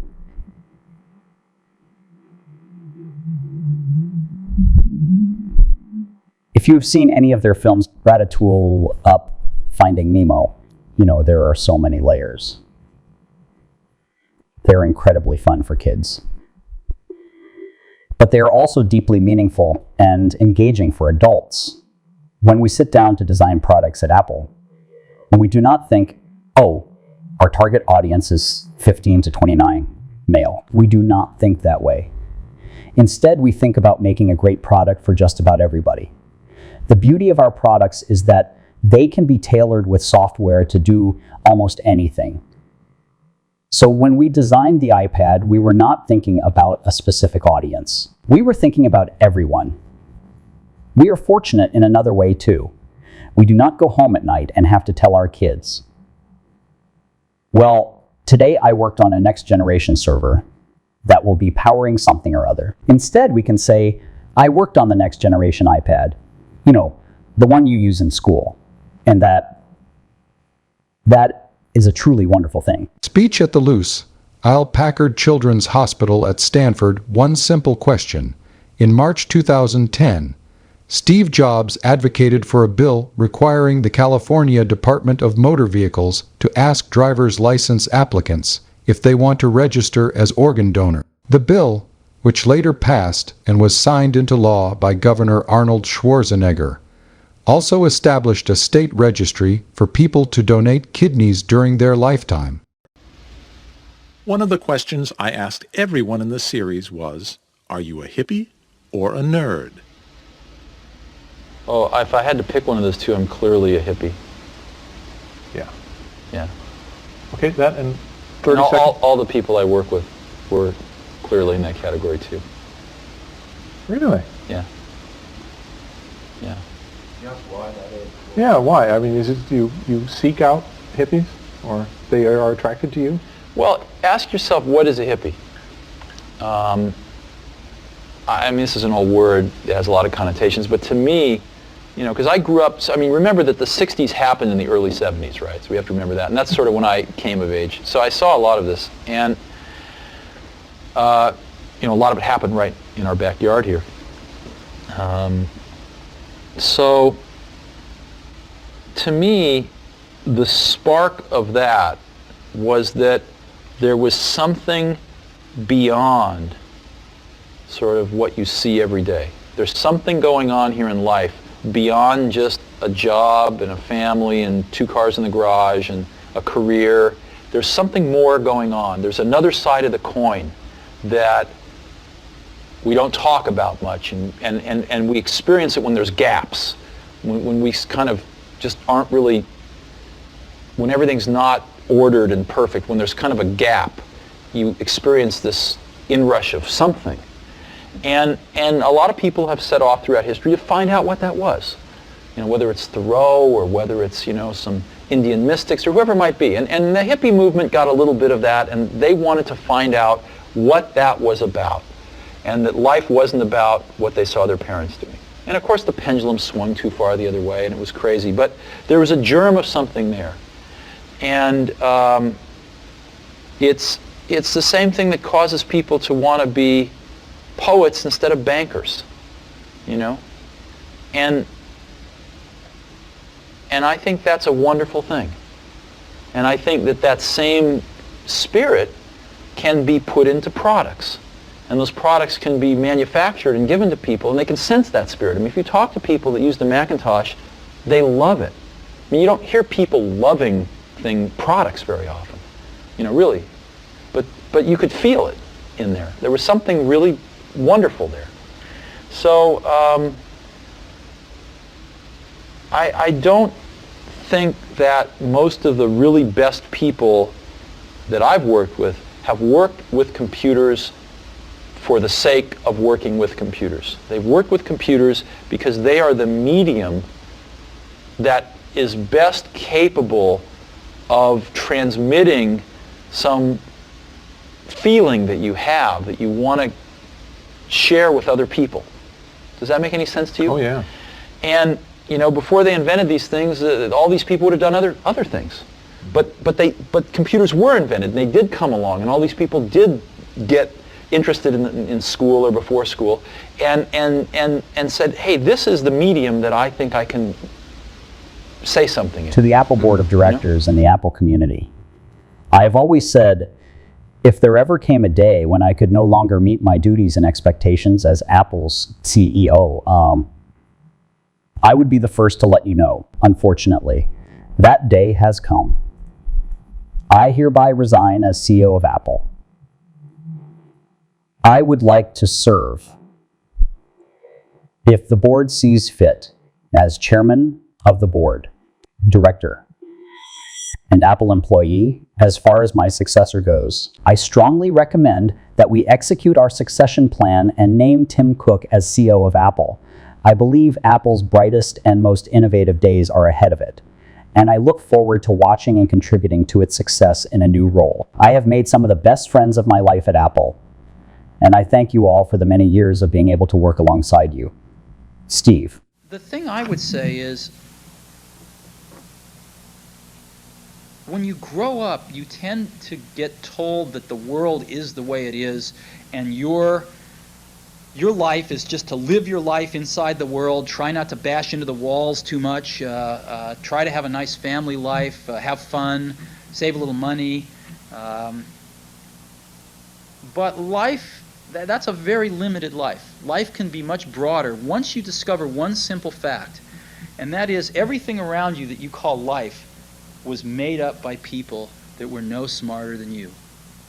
And you can change it. You can influence it. You can build your own things that other people can use. And the minute that you understand that you can poke life and actually something will, if you push in, something will pop out the other side, that you can change it, you can mold it. That's maybe the most important thing, is to shake off this erroneous notion that life is there and you're just going to live in it, versus embrace it, change it, improve it, make your mark upon it. I think that's very important. And however you learn that, once you learn it, you'll want to change life and make it better, because it's kind of messed up in a lot of ways. Once you learn that, you'll never be the same again.